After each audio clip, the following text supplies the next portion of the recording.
പ്രിയപ്പെട്ട ഹോർത്തൂസിയൻ സുഹൃത്തുക്കളെ, നാളത്തെ കേരളം ആണ് നമ്മുടെ വിഷയം.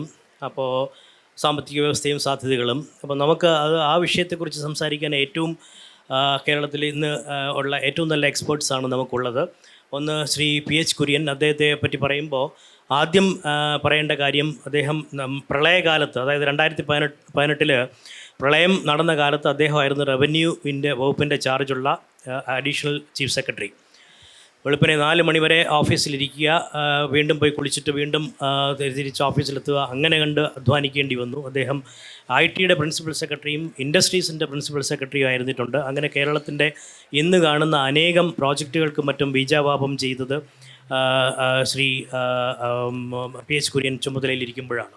അദ്ദേഹത്തിന് കേരളത്തിൻ്റെ വികസനത്തെക്കുറിച്ച് സ്വന്തമായിട്ടുള്ള ഐഡിയാസ് ഉണ്ട്. അതിൽ തന്നെ അദ്ദേഹം ഒരു കർഷക കുടുംബത്തിൽ നിന്നാണ് വരുന്നത്. ഗ്രാസ് റൂട്ട് ലെവൽ കർഷകരായിരുന്നു അവർ. ഇപ്പോഴും അദ്ദേഹം ഒരു കർഷകനാണ്. അപ്പോൾ കാർഷിക മേഖലയെക്കുറിച്ചും മാത്രമല്ല വ്യവസായ മേഖലയെക്കുറിച്ചും പറയാൻ ഏറ്റവും വിദഗ്ധനായ ഒരാളാണ് അദ്ദേഹം. ശ്രീ C. ബാലഗോപാൽ. അദ്ദേഹം ഇപ്പോൾ KSIDC ചെയർമാനാണ്, കേരള വ്യവസായ വികസന കോർപ്പറേഷൻ്റെ ചെയർമാൻ. അദ്ദേഹം കേരളത്തിൻ്റെ ഇൻഡസ്ട്രിയുടെ ഒരു ബ്രാൻഡ് അംബാസഡർ കൂടിയാണ്. അതായത് സാധാരണഗതിയിൽ നമ്മളെപ്പോഴും കാണുന്നത് ഓരോ കാര്യങ്ങൾ പ്രസംഗിക്കുന്നു, ഇവിടെ വ്യവസായ നിക്ഷേപം വേണം, എല്ലാവരും മുതൽ മുടക്കണം എന്ന് പറയുന്നു. പക്ഷേ അവരാരും അത് ചെയ്യാറില്ല. അവരത് പ്രീച്ച് ചെയ്യുന്നത് പലരും പ്രാക്ടീസ് ചെയ്യാറില്ല. പക്ഷേ ശ്രീ ബാലഗോപാൽ സാറ് അതിൻ്റെ നേരെ വിപരീതമായിരുന്നു. അദ്ദേഹം പെൻപോൾ ഒരു കമ്പനി ഉണ്ടാക്കി, ബ്ലഡ് ബാഗ്സ് മാനുഫാക്ചർ ചെയ്യുന്നു. പിന്നീട് അത് ജപ്പാൻ്റെ സാങ്കേതിക വിദ്യയോടുകൂടി അത് ടെർമോ പെൻപോളായി മാറി. അങ്ങനെ അദ്ദേഹം ആ വ്യവസായം നടത്തി വിജയിപ്പിച്ചതിന് ശേഷം ഒരു പുസ്തകം എഴുതി. അതായത് കേരളത്തിലെ 50 വിജയിച്ച വ്യവസായങ്ങളെക്കുറിച്ചൊരു പുസ്തകം എഴുതി. ആ പുസ്തകവും വൻ വിജയമായിരുന്നു. ആ പുസ്തകത്തിൽ ഈ കോഴിക്കോട് നിന്നുള്ള പല ചെറുകിട വ്യവസായങ്ങളും ആ പുസ്തകത്തിൽ വരുന്നുണ്ട്. അപ്പോൾ കേരളം ഒരു വ്യവസായ മുതൽ മുടക്കിന് പറ്റിയ സ്ഥലമാണ്. ഇവിടെ വ്യവസായം മുതൽ മുടക്ക് നടത്തിയാൽ ഇവിടെ പൊളിഞ്ഞു പോകും എന്നുള്ളൊക്കെയുള്ള ധാരണകളെ തിരുത്തി എഴുതുന്ന രീതിയിൽ സ്വയം വ്യവസായം നടത്തുകയും അതിനെക്കുറിച്ചൊരു പുസ്തകം എഴുതുകയും ചെയ്തത് വഴി അദ്ദേഹം കേരളത്തിൻ്റെ യഥാർത്ഥത്തിൽ വ്യവസായ വകുപ്പിൻ്റെ ബ്രാൻഡ് അംബാസഡറാണ്. അപ്പോൾ ഈ വിഷയം സംസാരിക്കാൻ സ്വാഭാവികമായിട്ടും ഏറ്റവും ക്വാളിഫൈഡ് ആയിട്ടുള്ള യോഗ്യതയുള്ള, സ്വന്തം അനുഭവത്തിൽ കൂടി യോഗ്യതയുള്ളൊരു വ്യക്തിയും കൂടിയാണ് ശ്രീ C. ബാലഗോപാൽ.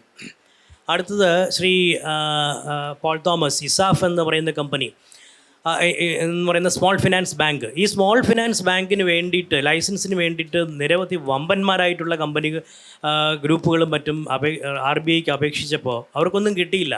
അതേസമയം ഇസാഫ് എന്ന് പറയുന്ന സ്മോൾ ഫിനാൻസ് ആ ധനകാര്യ സ്ഥാപനത്തിന് ബാങ്കിങ് ലൈസൻസ് കിട്ടി. ഇപ്പോൾ ഇസാഫ് സ്മോൾ ഫിനാൻസ് ബാങ്ക് വളർന്നുകൊണ്ടിരിക്കുകയാണ്. അപ്പോൾ അദ്ദേഹത്തിന് ഗ്രാസ് റൂട്ട് ലെവലിൽ ഒരു ചെറുകിട വ്യവസായം, ചെറുകിട വ്യവസായം തന്നെ ആവണമെന്നില്ല, ചെറുകിട സംരംഭങ്ങൾ നടത്തുന്നതിന് ധനകാര്യ അതിൻ്റെ ഫിനാൻസ് ഒപ്പിക്കുന്നതിനായിട്ട് ആൾക്കാർക്ക് എന്തുമാത്രം ബുദ്ധിമുട്ടുണ്ട് എന്നൊക്കെയുള്ള വിഷയങ്ങൾ ശരിക്കും അറിയാവുന്നൊരു വ്യക്തിയാണ്. അപ്പോൾ എനിക്ക് ആദ്യത്തെ ചോദ്യം ശ്രീ PH കുര്യൻ സാറിനോടാണ് ചോദിക്കാനുള്ളത്. അതായത് ഇന്നിപ്പോൾ ഒരു നവംബർ 1-ാം തീയതിയാണ് നമ്മളിവിടെ ഇരിക്കുന്നത്. 1956 കേരളം ഉണ്ടായി, നവംബർ 1-ാം തീയതി. അതിനുശേഷം നമുക്ക് വൻ വികസനം എന്ന് പറയാവുന്ന 2-3 മേഖലകളിൽ മാത്രമാണ് ഉണ്ടായിട്ടുള്ളത്. ഉദാഹരണത്തിന് ക്യാഷ് ക്രോപ്സ് എന്ന് പറയുന്ന നാണ്യവിളകൾ വൻതോതിൽ വളർന്നു. റബ്ബർ, ഏലം, കാപ്പി, തേയില മുതലായവയൊക്കെ വൻതോതിൽ വളർന്നു. അത് സമ്പദ് വ്യവസ്ഥയ്ക്ക് വലിയ നേട്ടമാവുകയും ചെയ്തു. അത് കഴിഞ്ഞപ്പോൾ 70-കളായപ്പോഴത്തേക്ക് NRI റെമിറ്റൻസ് വരാൻ തുടങ്ങി. NRIകളുടെ പണം വരാൻ തുടങ്ങിയതോടുകൂടിയാണ് ആ ഭീകരമായ ഒരു ദാരിദ്ര്യാവസ്ഥയിൽ നിന്ന് കേരളം രക്ഷപ്പെടുന്നത്. അപ്പോൾ ഇന്ന് കാണുന്ന ഈ പളപളപ്പിന് പിന്നിൽ ആ ഒരു NRI റെമിറ്റൻസ് ആയിരുന്നു യഥാർത്ഥത്തിലുണ്ടായിരുന്നത്. അത് 1.5 ലക്ഷം കോടി വരെ NRI റെമിറ്റൻസ് ഒരു കാലത്തെത്തി. ഇപ്പോൾ അത് കുറഞ്ഞുകൊണ്ടിരിക്കുന്നു. അതിന് വേറെ ചില കാരണങ്ങളുണ്ട്.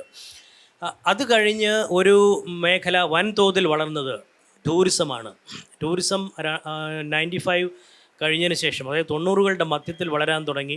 ഇന്നിപ്പോൾ 15 ലക്ഷം പേര് ജോലി ചെയ്യുന്നൊരു മേഖലയാണ് ടൂറിസം. ഏകദേശം 45,000 കോടി രൂപ ഒരു വർഷം സമ്പദ് വ്യവസ്ഥയിൽ കൊണ്ടുവരുന്ന ഒരു മേഖല കൂടിയാണ് ടൂറിസം. നിങ്ങളുടെ മനസ്സിൽ ഇപ്പോൾ പെട്ടെന്ന് IT എന്നൊക്കെയുള്ള വിഷയങ്ങൾ ഉണ്ടായിരിക്കാം. പക്ഷേ IT എന്നൊക്കെ പറഞ്ഞാൽ ആകെ ഒരു 1.5 ലക്ഷം പേർക്ക് മാത്രമേ, ഒരു 2 ലക്ഷത്തിനകത്ത് ആളുകൾക്ക് മാത്രമേ കേരളത്തിൽ ജോലിയുള്ളൂ. അത് മറ്റ് സംസ്ഥാനങ്ങളുമായിട്ട് താരതമ്യം ചെയ്യുമ്പോൾ നമ്മൾ IT-യിലൊന്നുമല്ല. അത് കേരളത്തിലൊരു വൻ സമ്പദ് വ്യവസ്ഥയിലേക്ക് ഒരു വൻ ഘടകമായി മാറിയെന്ന് പറയാനും വേണ്ടി ആയിട്ടില്ല. അപ്പോൾ ഈ ഒരു അവസ്ഥയിലാണ് കേരളം ഇപ്പോൾ നിൽക്കുന്നത്. അപ്പോൾ അതായത് നമ്മൾ ഇതുവരെ എത്തി. ഇപ്പോൾ നമുക്ക് ഇക്കണോമിക് ക്രൈസിസ് ഇല്ലെങ്കിലും ഫിസിക്കൽ ക്രൈസിസ് ഉണ്ടെന്നും പറയുന്നു. അപ്പോൾ എനിക്ക് കുര്യൻ സാറിനോട് ചോദിക്കാനുള്ള ചോദ്യം, നമ്മൾ ഇനി മുമ്പോട്ട് പോകാൻ ഈ മൂന്ന് മേഖലകളും കൊണ്ട് നിന്നാൽ മതിയോ? ഇനി മുമ്പോട്ട് പോകാൻ നമ്മൾ എന്തൊക്കെയാണ് ചെയ്യേണ്ടത്? താങ്ക്സ് കിഷോർ. ഈ പരിപാടിയിലേക്ക് എന്നെ ക്ഷണിച്ചതിനും ഇതിൻ്റെ സംഘാടകരോടും അതുപോലെ പ്രത്യേകിച്ച് കിഷോറിനോടും താങ്ക്സ്.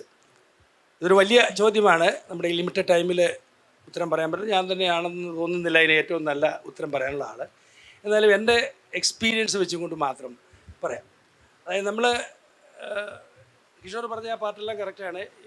നമുക്ക് കാഷ്യൂ വ്യവസായം, നമ്മുടെ ട്രഡീഷണൽ വ്യവസായങ്ങളൊക്കെ കേരളം സ്വതന്ത്രമായപ്പം ഈ കേരളം ഒരു വ്യാവസായിക ഇമ്പോർട്ടൻസ് ഉള്ള ഒരു സ്റ്റേറ്റ് അല്ല എന്ന് പറയുന്ന ഒത്തിരി ആളുകളുണ്ട്. എൻ്റെ മുൻഗാമികളൊക്കെ ഉണ്ട്. പക്ഷേ അതൊന്നിക്കലും ശരിയല്ല. നമുക്ക് സ്ട്രോങ് ആയിട്ടൊരു ഇൻഡസ്ട്രി ഉണ്ടായിരുന്നു.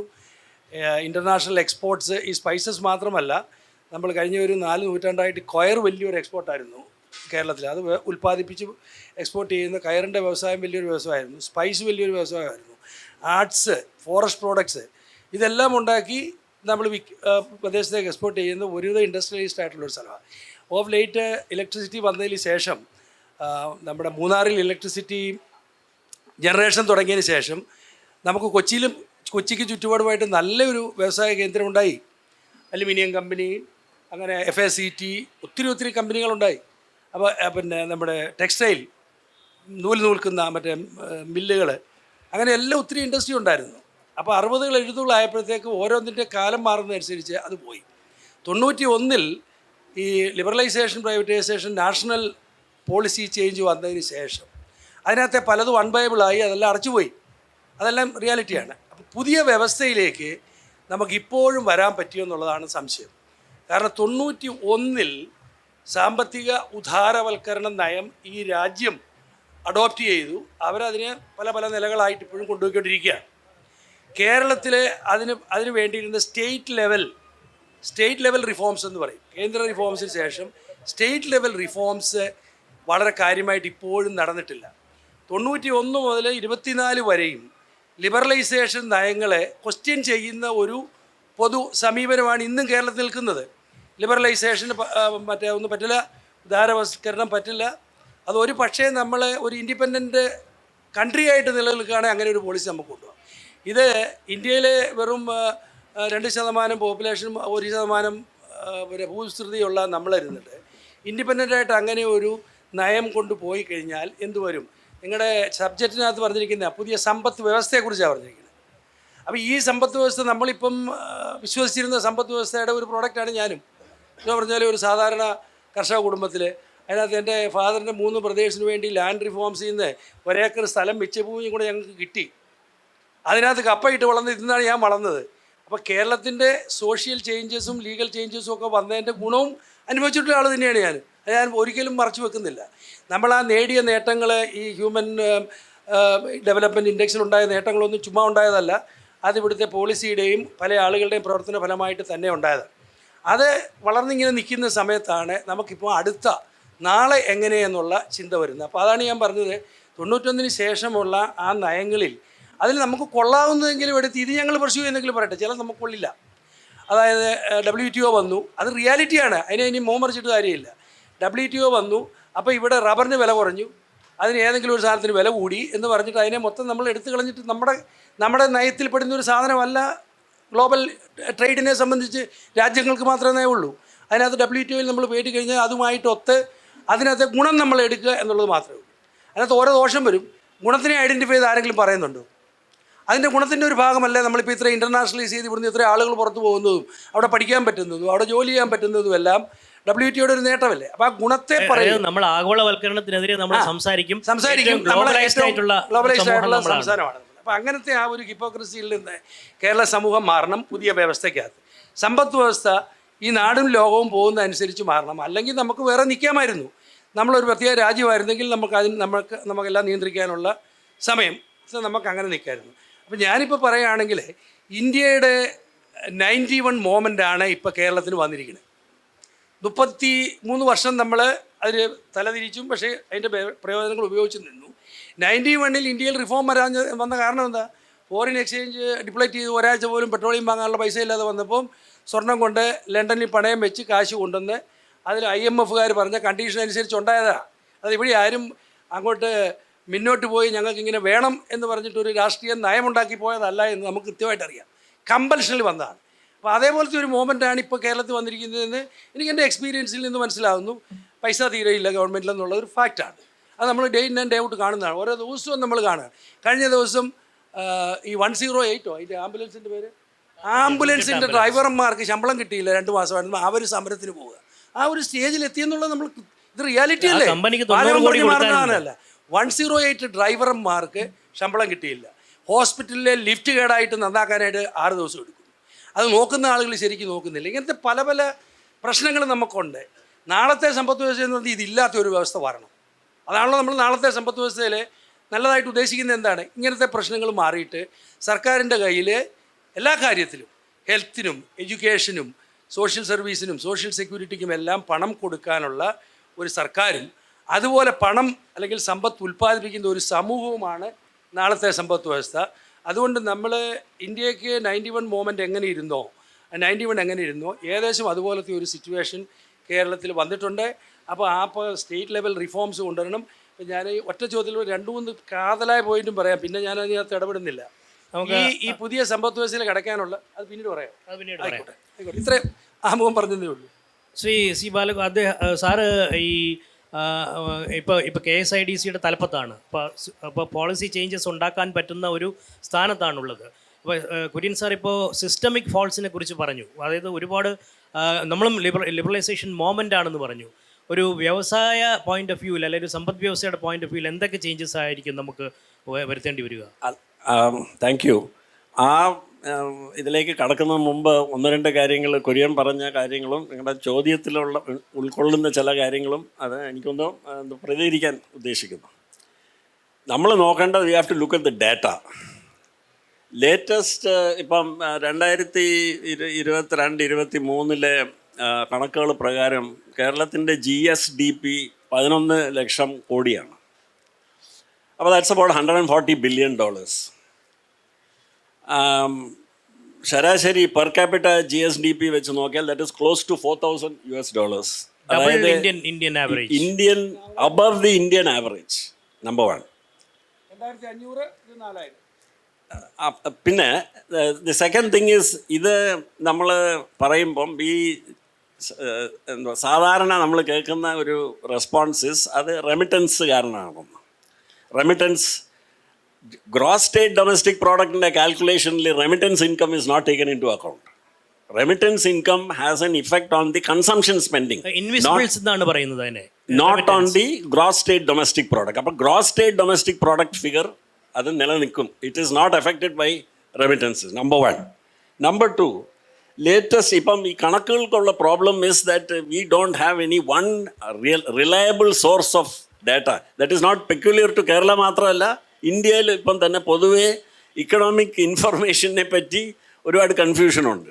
പക്ഷേ വിക്കിപീഡിയയിൽ ചെന്ന് നോക്കിയപ്പം ടെർഷ്യറി സെക്ടർ, അതായത് നമ്മുടെ services sector contribute 63% of the gross state value adding. Secondary sector contributes 28% of this gross of the state's gross state value addition, and primary sector, which is the agriculture sector, contributes around 8%. ഈ വികസനത്തിൻ്റെ ഒരു ലക്ഷണം എന്ന് പറയുന്നത് is ആഗ്രികൾച്ചറിൽ നിന്ന് non agricultural income, non agricultural ഓക്യുപ്പേഷൻസിലേക്ക് പോപ്പുലേഷൻസിനെ ഷിഫ്റ്റ് ചെയ്യുന്ന ആ ഒരു process, which also includes urbanisation. ഇതൊക്കെയാണ് പൊതുവേ രാജ്യങ്ങളിൽ കണ്ടിട്ടുള്ള വികസനം എന്ന് പറയുന്ന പ്രതിഭാസത്തിൻ്റെ ലക്ഷണങ്ങൾ. അപ്പം ആ ലക്ഷണങ്ങൾ വെച്ച് നോക്കിയാൽ gross state domestic product, per capita gross state domestic product, Kerala is doing very well. I mean, very well എന്ന് പറഞ്ഞാൽ among the top performing states, number 1. Number 2, the per capita consumption spending of this state, which is what determines നമ്മുടെ standard of living, quality of life എന്ന് പറയുന്നത് per capita consumption spending ആണ്. Households എന്ത് ചിലവാക്കുന്നു is the highest. Number 1 in India is നമ്മുടെ white goods ആയാലും ഏത് category of consumption goods ആയാലും the highest consumption is in Kerala. That's a second point. And third point is നമ്മുടെ ഇപ്പം നേരത്തെ കുര്യൻ പറഞ്ഞ പോലെ there was a narrative earlier that ഇവിടെ ഒരു ഡീഇൻഡസ്ട്രിയലൈസേഷൻ പ്രോസസ്സ് 10-20 വർഷം മുമ്പ് തുടങ്ങിയതാണ്. അന്നത്തെ മാനുഫാക്ചറിങ് സെക്ടറിൻ്റെ സിംഹഭാഗം നമ്മുടെ ട്രഡീഷണൽ മാനുഫാക്ചറിങ് സെക്ടേഴ്സ് ആയിരുന്നു. You had coir, cashew, sea food, very basic processing, freeze ചെയ്ത് കയറ്റി അയക്കുക. സ്പൈസസ് ആണെങ്കിൽ ഒന്ന് ക്ലീൻ ചെയ്ത് ചാക്കിലാക്കി കയറ്റി അയക്കുക. ഇതൊക്കെ ആയിരുന്നു the basic. All that has declined or migrated away from the state, mainly because of higher wages here, and which makes these businesses unremunerative. Appam, there was a deindustrialization process which was setting in because ഇതെല്ലാം അടച്ചുപൂട്ടുമായിരുന്നു ഈ വ്യവസായങ്ങൾ. അപ്പോൾ അപ്പോഴാണ് ഈ കേരളത്തിൻ്റെ ഡീഇൻഡസ്ട്രിയലൈസേഷൻ എന്ന് പറയുന്ന narrative തുടങ്ങുന്നത്. പക്ഷേ ഞാൻ 25-30 വർഷം മുമ്പ് ഇവിടെ ഇതൊന്നും അറിയാതെ എന്ന് എനിക്ക് പറയാൻ പറ്റില്ല. അപ്പോൾ ഇതെല്ലാം അറിഞ്ഞുകൊണ്ട് തന്നെ ഇവിടെ വന്ന് എൻ്റെ സർക്കാർ ഉദ്യോഗം രാജിവെച്ച് 30-ാമത്തെ വയസ്സിൽ ഒരു നാഷണൽ ലബോറട്ടറിയിൽ വികസിപ്പിച്ചെടുത്ത സാങ്കേതിക വിദ്യ എടുത്ത് യാതൊരു വ്യവസായ ബാക്ക്ഗ്രൗണ്ടും ഇല്ലാത്ത ഞാൻ ഇങ്ങനൊരു ലോണൊക്കെ എടുത്ത് കടമൊക്കെ എടുത്ത് തുടങ്ങിയ വ്യവസായം 25 കളഞ്ഞിട്ട്. അതെ. അപ്പം 25 വർഷത്തിന് ശേഷം ഞാനത് വിൽക്കുമ്പം ആ factory was one of the world's biggest factories producing modern blood bag systems. 2000 പേർക്ക് ജോലി നൽകുന്ന among the highest cost to company ശമ്പളം വെച്ച് നോക്കിയാൽ among the highest pay mass, highly profitable company. അപ്പം ഞാൻ ഇതൊരു ഉദാഹരണമായിട്ട് പറയുമ്പോൾ എല്ലാവരും പറയും ബാല അത് നിങ്ങളുടെ ഒരു എക്സെപ്ഷനാണ്, നിങ്ങളെന്തോ ഊപ്പർവാലയുടെ കൃപ കൊണ്ടൊക്കെ എങ്ങനെയൊക്കെ രക്ഷപ്പെട്ടു. അപ്പോൾ അതിനെപ്പറ്റി കൂടുതൽ പഠിക്കാനായിട്ടായിരുന്നു ഞാൻ ഈ ബുക്ക് എഴുതിയത്, ബിലോ ദ റഡാർ എന്ന് പറഞ്ഞ 50 മാനുഫാക്ചറിങ് വ്യവസായങ്ങളെ പഠിച്ചു ഞാൻ. കേരളത്തിൽ കഴിഞ്ഞ 30-35 വർഷം കൊണ്ട് എൻ്റെ കൂട്ട് ഫസ്റ്റ് ജനറേഷൻ ആന്ത്രപ്രണേഴ്സ്, അതായത് none of them are industrialist, ചിലർ ട്രേഡർ ഫാമിലി, ചിലർ പ്ലാന്റർ ഫാമിലി എന്നൊക്കെ വന്നവരാണ്, ആരും മാനുഫാക്ചറേഴ്സ് അല്ലായിരുന്നു. അങ്ങനെ CV ജേക്കബ് 5 ലക്ഷം രൂപ മുടക്കി തുടങ്ങിയ വ്യവസായമാണ് ഇന്ന് സിന്തൈറ്റ്. 3000 കോടി രൂപയുള്ള ലോകത്ത് തന്നെ സ്പൈസ് എക്സ്ട്രാക്ട്സിൽ ഭീമനായി മാറിയിരിക്കുന്ന ചൈനയിൽ 2 ഫാക്ടറി ഉള്ള ആ സിന്തൈറ്റ് തുടങ്ങിയത് 5 ലക്ഷം രൂപയുടെ ഫസ്റ്റ് ടൈം ആന്ത്രപ്രണർ. PK സ്റ്റീൽസ് ഒരു സിക്കായിട്ട് അടച്ചുപൂട്ടി കിടന്ന ജനതാ സ്റ്റീൽസ് എന്ന് പറഞ്ഞൊരു കമ്പനി ഏറ്റെടുത്ത് അത് ടേൺ അറൗണ്ട് ചെയ്ത് ഫോബ്സിൻ്റെ list of 8 most profitable steel casting companies in the world ഉൾപ്പെടുത്തിയ പട്ടണമാണ് Kozhikode. And India's largest hardware electronics exporter എന്ന് പറഞ്ഞാൽ ഈ CKD ജോബ്സ്, അതായത് വിസ്ട്രോൺ, ഫോക്സ്കോൺ എന്നൊക്കെ പറഞ്ഞ് ചൈനയിൽ നിന്ന് കോമ്പോണൻസ് ഇമ്പോർട്ട് ചെയ്ത് ബോക്സിനകത്താക്കി കയറ്റി അയക്കുന്ന അത് if we ignore that and do not call that manufacturing and if it call serious manufacturing, India's largest electronics hardware exporter SFO Technologies ആണ് കാക്കനാട്. അപ്പോൾ ഇതുപോലെ എനിക്ക് അതിശയം തോന്നി when I found out so many cases. എല്ലാം എക്സെപ്ഷൻസ് ആവാൻ പറ്റുമോ? എല്ലാം ആരുടെയോ കൃപ കൊണ്ട് എന്താ പറയുന്നത് വിജയിച്ചത്. അപ്പോൾ എന്തോ ഇവിടെ ഉണ്ട്, എന്തോ ഈ വ്യവസായങ്ങൾ, മാനുഫാക്ചറിങ് വ്യവസായങ്ങൾ, സാങ്കേതിക വിദ്യ ഉപയോഗിക്കുന്ന മാനുഫാക്ചറിങ് വ്യവസായങ്ങൾക്ക് വിജയിക്കാനായിട്ടുള്ള അനുകൂലമായിട്ടുള്ള എലിമെൻറ്റ്സ് നമ്മുടെ ഈക്കോസിസ്റ്റത്തിലുണ്ട്. അപ്പം ഞാൻ ഇത്രയും പറയാനുള്ളൂ, ഇവിടെ പരിമിതികളുണ്ട്, ഇവിടെ വലിയ വീക്ക്നെസ്സസ് ഉണ്ട്. പബ്ലിക് പോളിസി പ്രത്യേകിച്ചും ചെയ്യാവുന്ന പല കാര്യങ്ങളും നമ്മൾ ചെയ്തിട്ടില്ല. ഇത്രയും വികസനം ഉണ്ടായത് പബ്ലിക് പോളിസി കാരണമൊന്നുമല്ല, ഇൻസ്പൈറ്റ് ഓഫ് പബ്ലിക് പോളിസിയാണ് ഇത്രയും വികസനം നമ്മുടെ സംസ്ഥാനത്ത് ഉണ്ടായിട്ടുള്ളത്. ഇന്ത്യയിൽ തന്നെ ഉണ്ടായിട്ടുള്ളത് അങ്ങനെയാണല്ലോ. Economy always works independently of government. Total government spending as a share of GDP comes to around 20% in most countries, even less in some countries. അപ്പോൾ നമ്മൾ സർക്കാരിനെ അല്ല നമ്മൾ നോക്കേണ്ടത്, we have to look at. അപ്പോൾ ഫ്യൂച്ചർ റെഡി എന്ന് പറഞ്ഞ് last ഇത് വെച്ചിട്ട് ഇപ്പം കിഷോർ ചോദിച്ച ഇതിന് ഞാൻ പറയുന്നത് ഫ്യൂച്ചർ റെഡി. എനിക്ക് പറയാനുള്ള ഒരു സജഷൻ ഇതാണ്. നമ്മുടെ ഇപ്പം എൻ്റെ കയ്യിൽ കഴിഞ്ഞ 20 വർഷത്തെ GDP കണക്കുകൾ ഞാൻ വിക്കിപീഡിയയിൽ നിന്ന് പോയി തപ്പിയെടുത്തു. അപ്പം 2000 ആണ്ട് തൊട്ട് 2020 വരെ നോക്കുമ്പം the GDP of Kerala has doubled 3 times in this period. 3 times it has doubled. ആ rate of progress actual figures ആണ്, ഇതാരും ഉണ്ടാക്കി വെച്ച ഫിഗേഴ്സ് ഒന്നുമല്ല, these are actual verified figures. അപ്പം അടുത്ത 8 വർഷം വീണ്ടും it will double. In other words we are going to have one more Kerala in another 8 years. അപ്പം ഇന്ന് 11 ലക്ഷം കോടി GDP ഉള്ള സംസ്ഥാനം in 8 years is going to become 22 lakh crore രൂപ. നമ്മൾ ആരും അറിയാതെ, നമ്മുടെ സർക്കാരിൽ ഒരു പുതിയ നയങ്ങളൊന്നും വരാതെ, നമ്മളാരും അറിയാതെയല്ല, വ്യവസായികൾ നൂറുകണക്കിന് ആയിരക്കണക്കിന് വ്യവസായികൾ അവരെടുക്കുന്ന ഈ എല്ലാ ദിവസവും ദൈനംദിന ചെറിയ ചെറിയ ഡിസിഷൻസ് ഒക്കെ എടുത്തുകൊണ്ട് ഈ ഇക്കോണമി, ഈ എൻജിൻ മുന്നോട്ട് പോയിക്കൊണ്ടിരിക്കുക, അതിന് മൊമെൻറ്റം വന്ന് കഴിഞ്ഞു.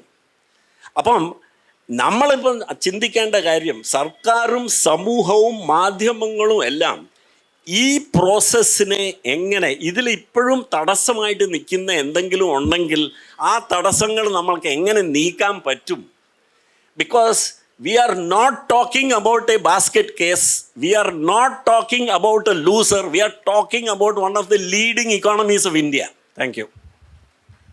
വളരെ വളരെ കോൺട്രേറിയൻ വ്യൂ, ഏത് സംവാദത്തെയും സജീവമാക്കുന്നതിന് കോൺട്രേറിയൻ വ്യൂസ് കിട്ടുന്നു. എല്ലാവരും ഒരേ കാര്യം തന്നെ പറഞ്ഞുകൊണ്ടിരുന്നിട്ട് കാര്യമില്ല. കുര്യൻ സാർ പറഞ്ഞതിൻ്റെ ഒരു വളരെ ഡിഫറിങ് ആയിട്ടുള്ളൊരു വ്യൂ ആണ്, വീക്ഷണമാണ് ശ്രീ ബാലഗോപാൽ പ്രകടിപ്പിച്ചത്. ദയവേത് പറയരുത്. Mostly it is same. ചെറിയ വാക്കുകളിലെ കളി മാത്രമേ ഉള്ളൂ. ഞാൻ വളരെ പച്ചയ്ക്ക് പറഞ്ഞത് 91 റിഫോം ചെയ്തപ്പോൾ നമ്മൾ റിഫോം ചെയ്യില്ല, അത് ഫാക്റ്റാണ്. കുറച്ചുകൂടെ റിഫോം ചെയ്യുന്നത് ഇദ്ദേഹം പറഞ്ഞ് 8 വർഷത്തിന് വരെ 1 വർഷം 6 വർഷം കൊണ്ട് ഡബിൾ ആയാണ്. അപ്പോൾ അതുകൊണ്ട് ചെയ്തതെല്ലാം മോശമാണെന്ന് ഞാൻ ഒരിക്കലും പറഞ്ഞില്ല. ചെയ്യാനുള്ളതിനെക്കുറിച്ചാണ്, നാളത്തെ സമ്പദ് വ്യവസ്ഥയെക്കുറിച്ചാണ്.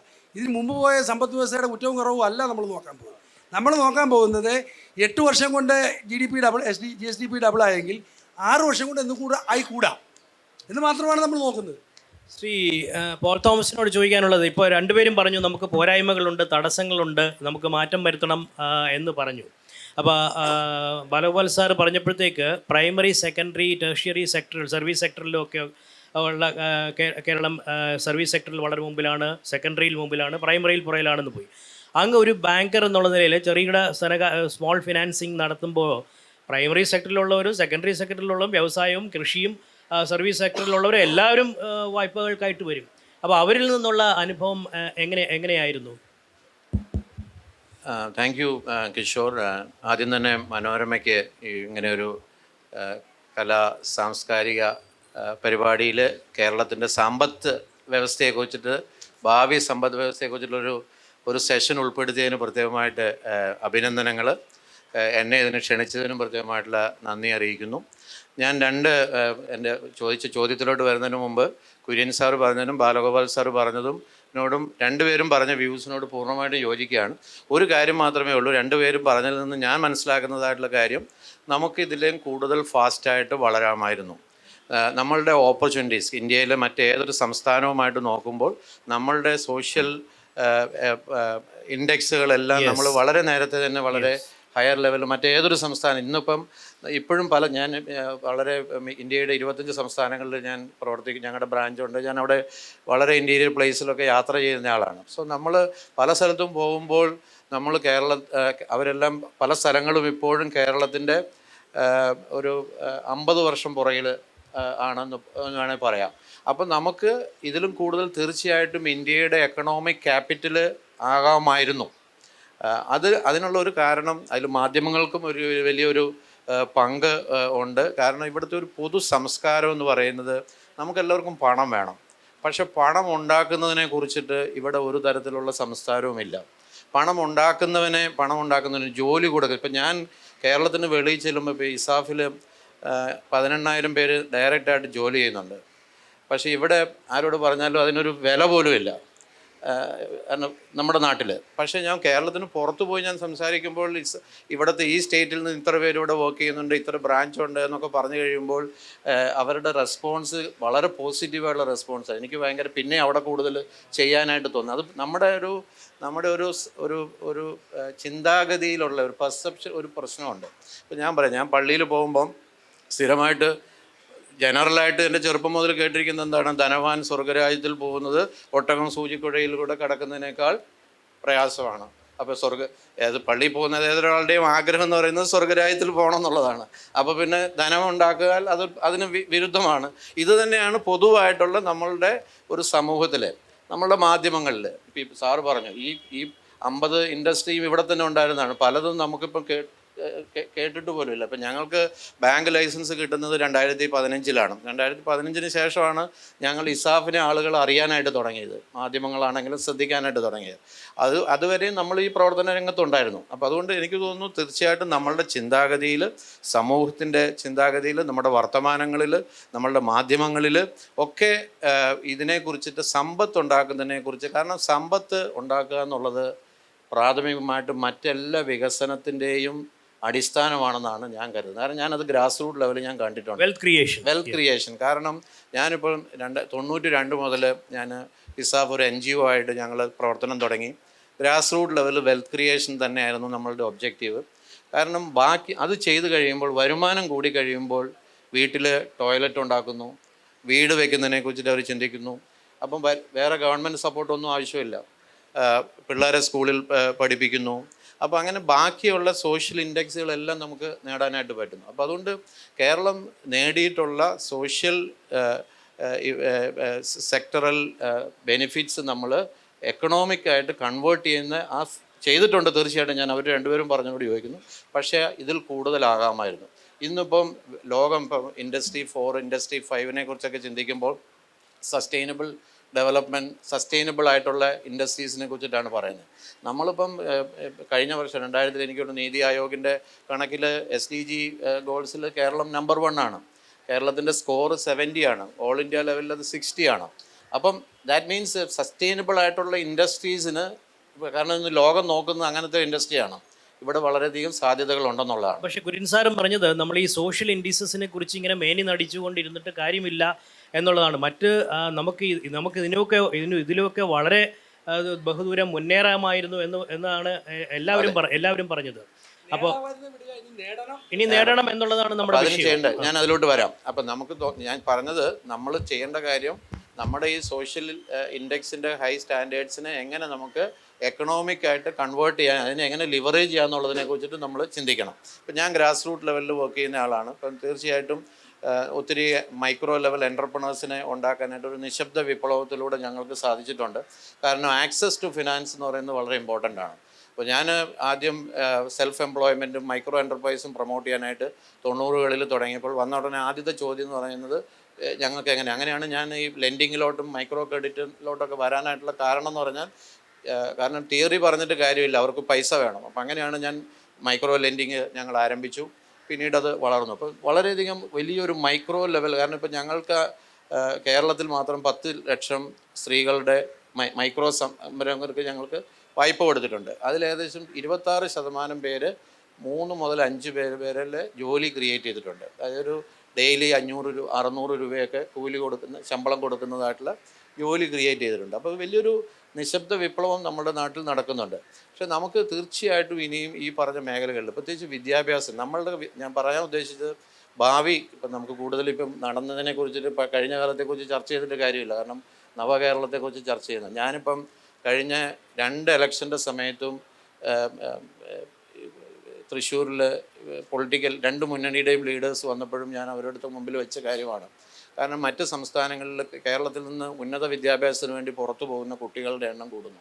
നമ്മളുടെ ഇത്രയും വിദ്യാഭ്യാസ നിലവാരം, നമ്മളുടെ ഹയർ ജീവിത നിലവാരം ഇത്രയും ഉള്ളിടത്തു നിന്ന് നമുക്ക് എന്തുകൊണ്ട് ജാർഖണ്ഡിൽ നിന്നും ബീഹാറിൽ നിന്നും കൽക്കട്ട ബംഗാളിൽ നിന്നുമൊക്കെ കുട്ടികളെ ഇങ്ങോട്ട് ഇവിടെ പ്രൈവറ്റ് യൂണിവേഴ്സിറ്റികൾ അനുവദിക്കണം എന്നുള്ളതായിട്ടുള്ള കാര്യം ഇൻ പ്രിൻസിപ്പിൾ ആയി എന്ന് പറയുന്നുണ്ട്. പക്ഷേ ഇപ്പോഴും അതിലൊരു കൃത്യമായിട്ടുള്ള ഉണ്ടെന്ന് എനിക്ക് തോന്നുന്നില്ല. നമ്മളുടെ നല്ല നിലയിൽ പ്രവർത്തിക്കുന്നതായിട്ടുള്ള സ്ഥാപനങ്ങളെ ഡീംഡ് പ്രൈവറ്റ് യൂണിവേഴ്സിറ്റീസ് ആയിട്ട് പ്രവർത്തിക്കാനായിട്ടുള്ള അനുവാദം കൊടുത്താൽ തന്നെ വിദ്യാഭ്യാസ രംഗത്ത് ഇവിടെ പോൾ തോമസ് പറഞ്ഞതിൽ വെച്ചിട്ടുണ്ട്.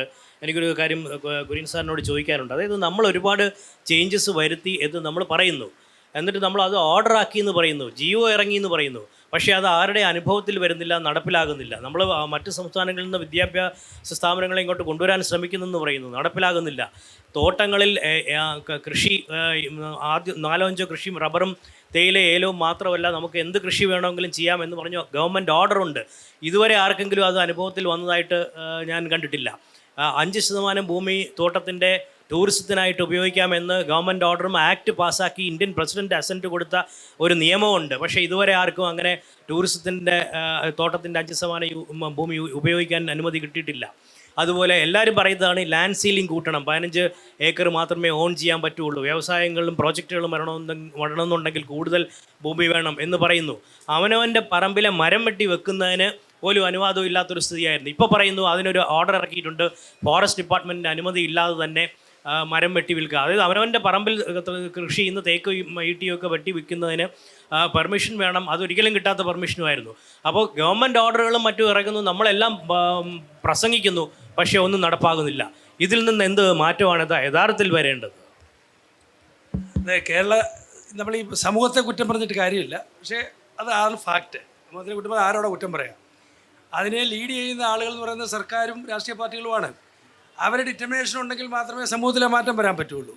ഇദ്ദേഹം പറഞ്ഞു ഈ മരം ഒത്തിരി ഉദാഹരണം വേണം നമുക്ക് പറയാം. മരം വെട്ടുന്നത് promotion of tree growth act 2005 വന്നപ്പോൾ മരം വെട്ടി വിൽക്കുന്നതിന് റിസർവ് ഫോറസ്റ്റിൻ്റെ 5 കിലോമീറ്റർ ഡിസ്റ്റൻസിലുള്ളവർ മാത്രം ഫോറസ്റ്റ് റേഞ്ചറിൻ്റെ പെർമിറ്റ് എടുത്താൽ മതി. അല്ലാത്തവർക്ക് ഒരു ഫോമിനകത്ത് ഫില്ലപ്പ് ചെയ്ത് റേഞ്ചർക്ക് അപ്ലൈ ചെയ്തിട്ട് ആ സാധനം കൈ പിടിച്ച് അത് വെച്ച് ട്രാൻസ്പോർട്ട് ചെയ്യാമെന്നുള്ള ലോ വന്നത് 2005 ഇപ്പോഴും ആളുകൾക്ക് പേടിയാണ് ഞാൻ മരം വെച്ചാൽ വെട്ടാൻ പറ്റുമെന്നുള്ളത്.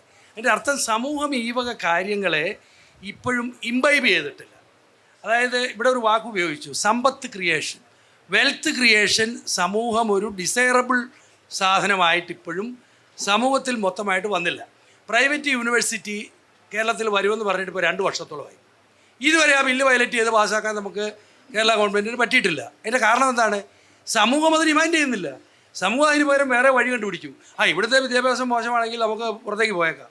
So this is the way. ഇദ്ദേഹം പറഞ്ഞത് അത് തന്നെയാണ്. Despite the government some people went ahead and did industry. അപ്പം നമ്മളിപ്പോൾ പറയുന്നതെന്ന് വെച്ചാൽ ഗവൺമെൻറ്റിൽ ആ മാറ്റം എന്ന് പറയുന്നത് ഒരു ഗവൺമെൻറ്റിൻ്റെ കാലത്ത് കൊണ്ടോ ഒരു ദിവസം കൊണ്ടോ കാലം കൂടുതലെടുത്തുണ്ടാകേണ്ട കാര്യമാണ്. കേരള ഗവൺമെൻറ്റിൻ്റെ രേഖകൾക്കകത്ത് ആൻട്രപ്രനർഷിപ്പ് എന്നുള്ള വാക്ക്, സംരംഭകത്വം എന്നുള്ള വാക്ക് പ്ലാനിനകത്ത് ആദ്യം ചേർത്ത് ഞാനാണ് 2002. അന്ന് മുതലേ എൻ്റർപ്രനർഷിപ്പ് ഡെവലപ്മെൻറ്റ് ക്ലബ് എന്നും പറഞ്ഞ് കോളേജുകളിൽ തുടങ്ങി. പിന്നീട് 2012 ഇന്നോവേഷൻ എൻ്റർപ്രനർഷിപ്പ്, പിന്നെ സ്റ്റാർട്ടപ്പിലേക്ക് മാറി. ഇങ്ങനെ എല്ലാം ചെയ്തു. അപ്പോൾ 2002 മുതലേ ഇതുപോലത്തെ ഈ ലൂപ്പ് നമ്മളിപ്പോൾ കിടന്ന് അതിനകത്ത് റെവല്യൂഷൻ ഉണ്ടാക്കാൻ പോകല്ലേ ഇത്. ഞാൻ അന്ന് മുതലേ DPIക്കും എഡ്യൂക്കേഷൻ സെക്രട്ടറി SCRTയുടെ ഡയറക്ടർക്കും എഴുതി നമ്മുടെ പാഠപുസ്തകങ്ങളിൽ ഈ വെൽത്ത് ക്രിയേഷനെ സംബന്ധിച്ചും എൻ്റർപ്രനർഷിപ്പിനെ സംബന്ധിച്ചും ചില ഇൻസൈറ്റ് കൊടുക്കുക. അതായത് വരുന്ന ജനറേഷനെ സംബന്ധിച്ചിടത്തോളം ഇപ്പോഴേ ഈ അവരുടെ ചുറ്റുപാടിൽ നടക്കുന്ന ആ വാക്കുകളും കാര്യങ്ങളിൽ നിന്ന് അവർക്കൊരു മാറ്റം ഉണ്ടാകും. നിങ്ങൾ 20 ഞാനും പല സ്റ്റേറ്റുകളിലും യാത്ര ചെയ്യുകയും ജോലി ചെയ്യുകയും ചെയ്തിട്ടുള്ള ആളാണല്ലോ. കുത്തക മുതലാളിക്ക് തുല്യമായ ഒരു വാക്ക് ഇന്ത്യയിലെ ഏതെങ്കിലും സംസ്ഥാനത്തിലുണ്ടെങ്കിൽ ആരെങ്കിലും എന്നോട് പറയണം. വടക്കേ ഇന്ത്യ പറയും സേട്ടു എന്ന് വെച്ചാൽ അവനൊരു മുതലാളി. നമുക്ക് സേട്ടുവിന് പറഞ്ഞാൽ അവരൊരു സേട്ട്. ആ സേട്ടിൻ്റെ കുത്തക എന്നുള്ളൊരു വാക്കില്ല. കുത്തക എന്ന വാക്ക് കേരളത്തിൽ മാത്രമേ ഉള്ളൂ. കുത്തക മുതലാളി എന്തു വന്നാലും കുത്തക മുതലാളി. അല്ലെങ്കിൽ ഒരുത്തരം ഒരു ജോലി ചെയ്യുമ്പോൾ അവനെ ഉള്ളെങ്കിൽ അവൻ കുത്തക തന്നെയാണ്. പിടിച്ചോണ്ടെന്താ കാര്യം? ഇങ്ങനത്തെയുള്ള അത് നിങ്ങളുടെ പത്രക്കാരുടെ പ്രശ്നമാണ്. നിങ്ങൾ കുത്തകം തന്നെ പറയും. അതുപോലെ ഓരോരുത്തരോട് ചോദിച്ചു കഴിഞ്ഞാൽ അവരും കുത്തകകളൊന്നുമല്ല. അവർക്കിപ്പോൾ കോമ്പറ്റീഷനായി. ഒരു കാലത്ത് കുത്തകയായിരുന്നു, ഇപ്പോൾ അവർ കോമ്പറ്റീഷൻ ആയതുകൊണ്ട് ബാക്കിയുള്ളവരെല്ലാം കുത്തക എന്ന് പറയുന്നു. അതുപോലെ തന്നെ നമ്മൾ വേറൊരു കാര്യമുണ്ട്, പ്രൈവറ്റാണ്. ആ ഒരു വാക്ക് ഞാൻ പറയും, പ്രൈവറ്റ്. ഈ പ്രൈവറ്റ് എന്ന് പറഞ്ഞാൽ നിഷിദ്ധമാണ്. എന്നാൽ നമ്മൾ ഉപയോഗിക്കുന്ന സർവീസ് എല്ലാം ഗവൺമെൻറ് സർവീസുകളുണ്ട്. ഗവൺമെൻറ് മാത്രമാണ് ലീഗൽ. പ്രൈവറ്റ് എല്ലാം കുത്തകകളും കൊള്ളരാഴിയുള്ളവരും. ഇപ്പോൾ രാവിലെ ബാലസാരൻ എൻ്റെ അടുത്ത് അതിൻ്റെ ഒരു ഉദാഹരണമൊക്കെ പറഞ്ഞു. അത് കറക്റ്റാണ്. ഞാൻ ഈ ഏകദേശം 8-9 വർഷം ഇൻഡസ്ട്രി സെക്രട്ടറിയും 5-6 വർഷം IT സെക്രട്ടറിയും റവന്യൂ സെക്രട്ടറി, ഇങ്ങനത്തെ എല്ലാ തരത്തിലും പോവുകയും ഞാൻ മറ്റ് പല ക്ലെയിമായിട്ട് പറയല്ല. I use to keep touch with the grass root. പോകുന്ന വഴിക്കും ചായക്കട കയറുന്ന പിന്നെ ചായ കുടിക്കുകയും എല്ലാം ചെയ്യുന്ന ആളാണ് സാധാരണ. അവിടെയെല്ലാം എനിക്ക് ദർശിക്കാൻ പറ്റിയത് ഇതാണ്, കുത്തക. അപ്പോൾ നമ്മളൊരു ചോദിച്ചു, മകന് ജോലി വല്ലതും ഉണ്ടോ? ഉണ്ട്, പ്രൈവറ്റാണ്. ഇത് സാധാരണ ലോകത്തല്ലേ, പ്രൈവറ്റ് ജോലി ഇട്ട് കഴിഞ്ഞാൽ ജോലിയല്ല. അപ്പോൾ ഈ മൈൻഡ് സെറ്റിനെ എങ്ങനെ മാറ്റും? അതിനാണ് ഞാൻ പറഞ്ഞ സിലബസിൽ കൂടി മലയാളം. അത് ഞാൻ ഇപ്പോഴും വീണ്ടും ഉദാഹരണം പറയുന്നു. ഞാൻ 3-4 പഠിച്ചപ്പോൾ അന്നത്തെ മലയാളം പാഠാവലിക്കകത്ത് ജാംഷഡ്ജി ടാറ്റ സോപ്പിൻ്റെ കച്ചവടം നടത്തിയിട്ട് പിന്നെ അതിൽ സ്റ്റീൽ ഇൻഡസ്ട്രി ആകുന്ന ഒരു 2-3 കാർട്ടൂണോടുകൂടി ഒരു പുസ്തകമുണ്ട്. ഞാൻ 74 SLC പാസ്സായത്. അപ്പോൾ ആ സമയത്ത് ആവശ്യമുള്ളവർ ഓർമ്മയുണ്ടായാലും ഇപ്പോൾ അവർ പഠിച്ചിട്ടുണ്ട്. ഇന്നത്തെ ഞാനിപ്പോൾ ഇത് പോരുന്നതിന് മുമ്പ് ഇന്നലെ മിനിഞ്ഞാന്നായിട്ട് 3 മുതൽ 10 വരെയുള്ള എല്ലാ മലയാളം പാഠാവലികളും അതുപോലെ സോഷ്യൽ സ്റ്റഡീസും മൊത്തം എടുത്ത് എൻ്റെ PA കൊണ്ട് ഡൗൺലോഡ് ചെയ്യിച്ച്, ഓൺലൈനിൽ വായിക്കാൻ സമയം എടുക്കുന്നു, ഡൗൺലോഡ് ചെയ്യിച്ചിട്ട് അതിൻ്റെ പ്രധാന പോയിന്റുകൾ പെട്ടെന്ന് അടിച്ചു നോക്കിയെടുത്തു. ഒരു വാക്ക് ഇന്നും ഈ ഇതിനെ സംബന്ധിച്ചില്ല. സംരംഭകത്തെ 3-ാം ക്ലാസ്സിൽ 3-ലോ 4-ലോ മലയാളം പുസ്തകത്തിൽ നിങ്ങളിപ്പോൾ എടുത്ത് പോയി നോക്കിക്കോ, ഒരു വാക്കുണ്ട്. അതൊരു 1954-ലോ മറ്റോ നമ്മുടെ ഇവിടുന്ന് നല്ലൊരു എഴുത്തുകാരുടെ പേര് എപ്പം മറന്നുപോയി, അതേ എഴുതുകയാണ്. തൊഴിൽ ചെയ്യേണ്ടതിൻ്റെ ആവശ്യകതയും തൊഴിലിൻ്റെ മാഹാത്മ്യത്തെ സംബന്ധിച്ച് ഒരു ആർട്ടിക്കിൾ അതിനകത്തൊരു പാഠമായിട്ടുണ്ട്. അതിൻ്റെ അവസാനം നമുക്ക് പിള്ളേർക്ക് ചെയ്യാനുള്ള ആക്ടിവിറ്റി സെൻറ്ററിൽ തൊഴിലാളി സംഘടനകളുടെ പ്രാധാന്യത്തെക്കുറിച്ച് ചർച്ച ചെയ്യുക. Look at that. ഇന്ന് നമ്മൾ പഠിച്ചുകൊണ്ടിരിക്കുന്ന പുസ്തകത്തിലാണ് തൊഴിലിൻ്റെ മാഹാത്മ്യത്തെക്കുറിച്ച് പറയുന്നതും തൊഴിലാളി സംഘടനകളുടെ പ്രാധാന്യമാണ് അതിൻ്റെ എക്സർസൈസായിട്ട് അതിൻ്റെ ഇത് കൊടുത്തിരിക്കുന്നത്. അപ്പോൾ ഈ രീതിയിൽ ഞാൻ ഈ മുഴുവൻ പുസ്തകം വാങ്ങിച്ചെടുത്ത് മൊത്തം ഇതിനെക്കുറിച്ച് ഞാൻ വെറുതെ അല്ല, ഞാൻ 2002 മുതൽ അതിനുവേണ്ടി സംരംഭത്വത്തിന് വേണ്ടി വർക്ക് ചെയ്ത് ഒത്തിരി കാലം വർക്ക് ചെയ്യുകയും എഡ്യൂക്കേഷൻ ഡിപ്പാർട്ട്മെൻറ്റിനോട് ഇതിനെ കുറച്ച് കണ്ടൻറ്റ് ഇതിനകത്തോട് ഇട്ട് കൊടുത്ത് വരുന്ന സംഭവം. ഇന്ന് ഞാൻ പറയുന്നത് ഇതുപോലത്തെ ചില ചേഞ്ചസ് ആണ് ആവശ്യം. നാളത്തെ സമ്പദ് വ്യവസ്ഥ എന്ന് പറയുന്നത് ഇന്നലത്തെ സമ്പദ് വ്യവസ്ഥ അല്ല.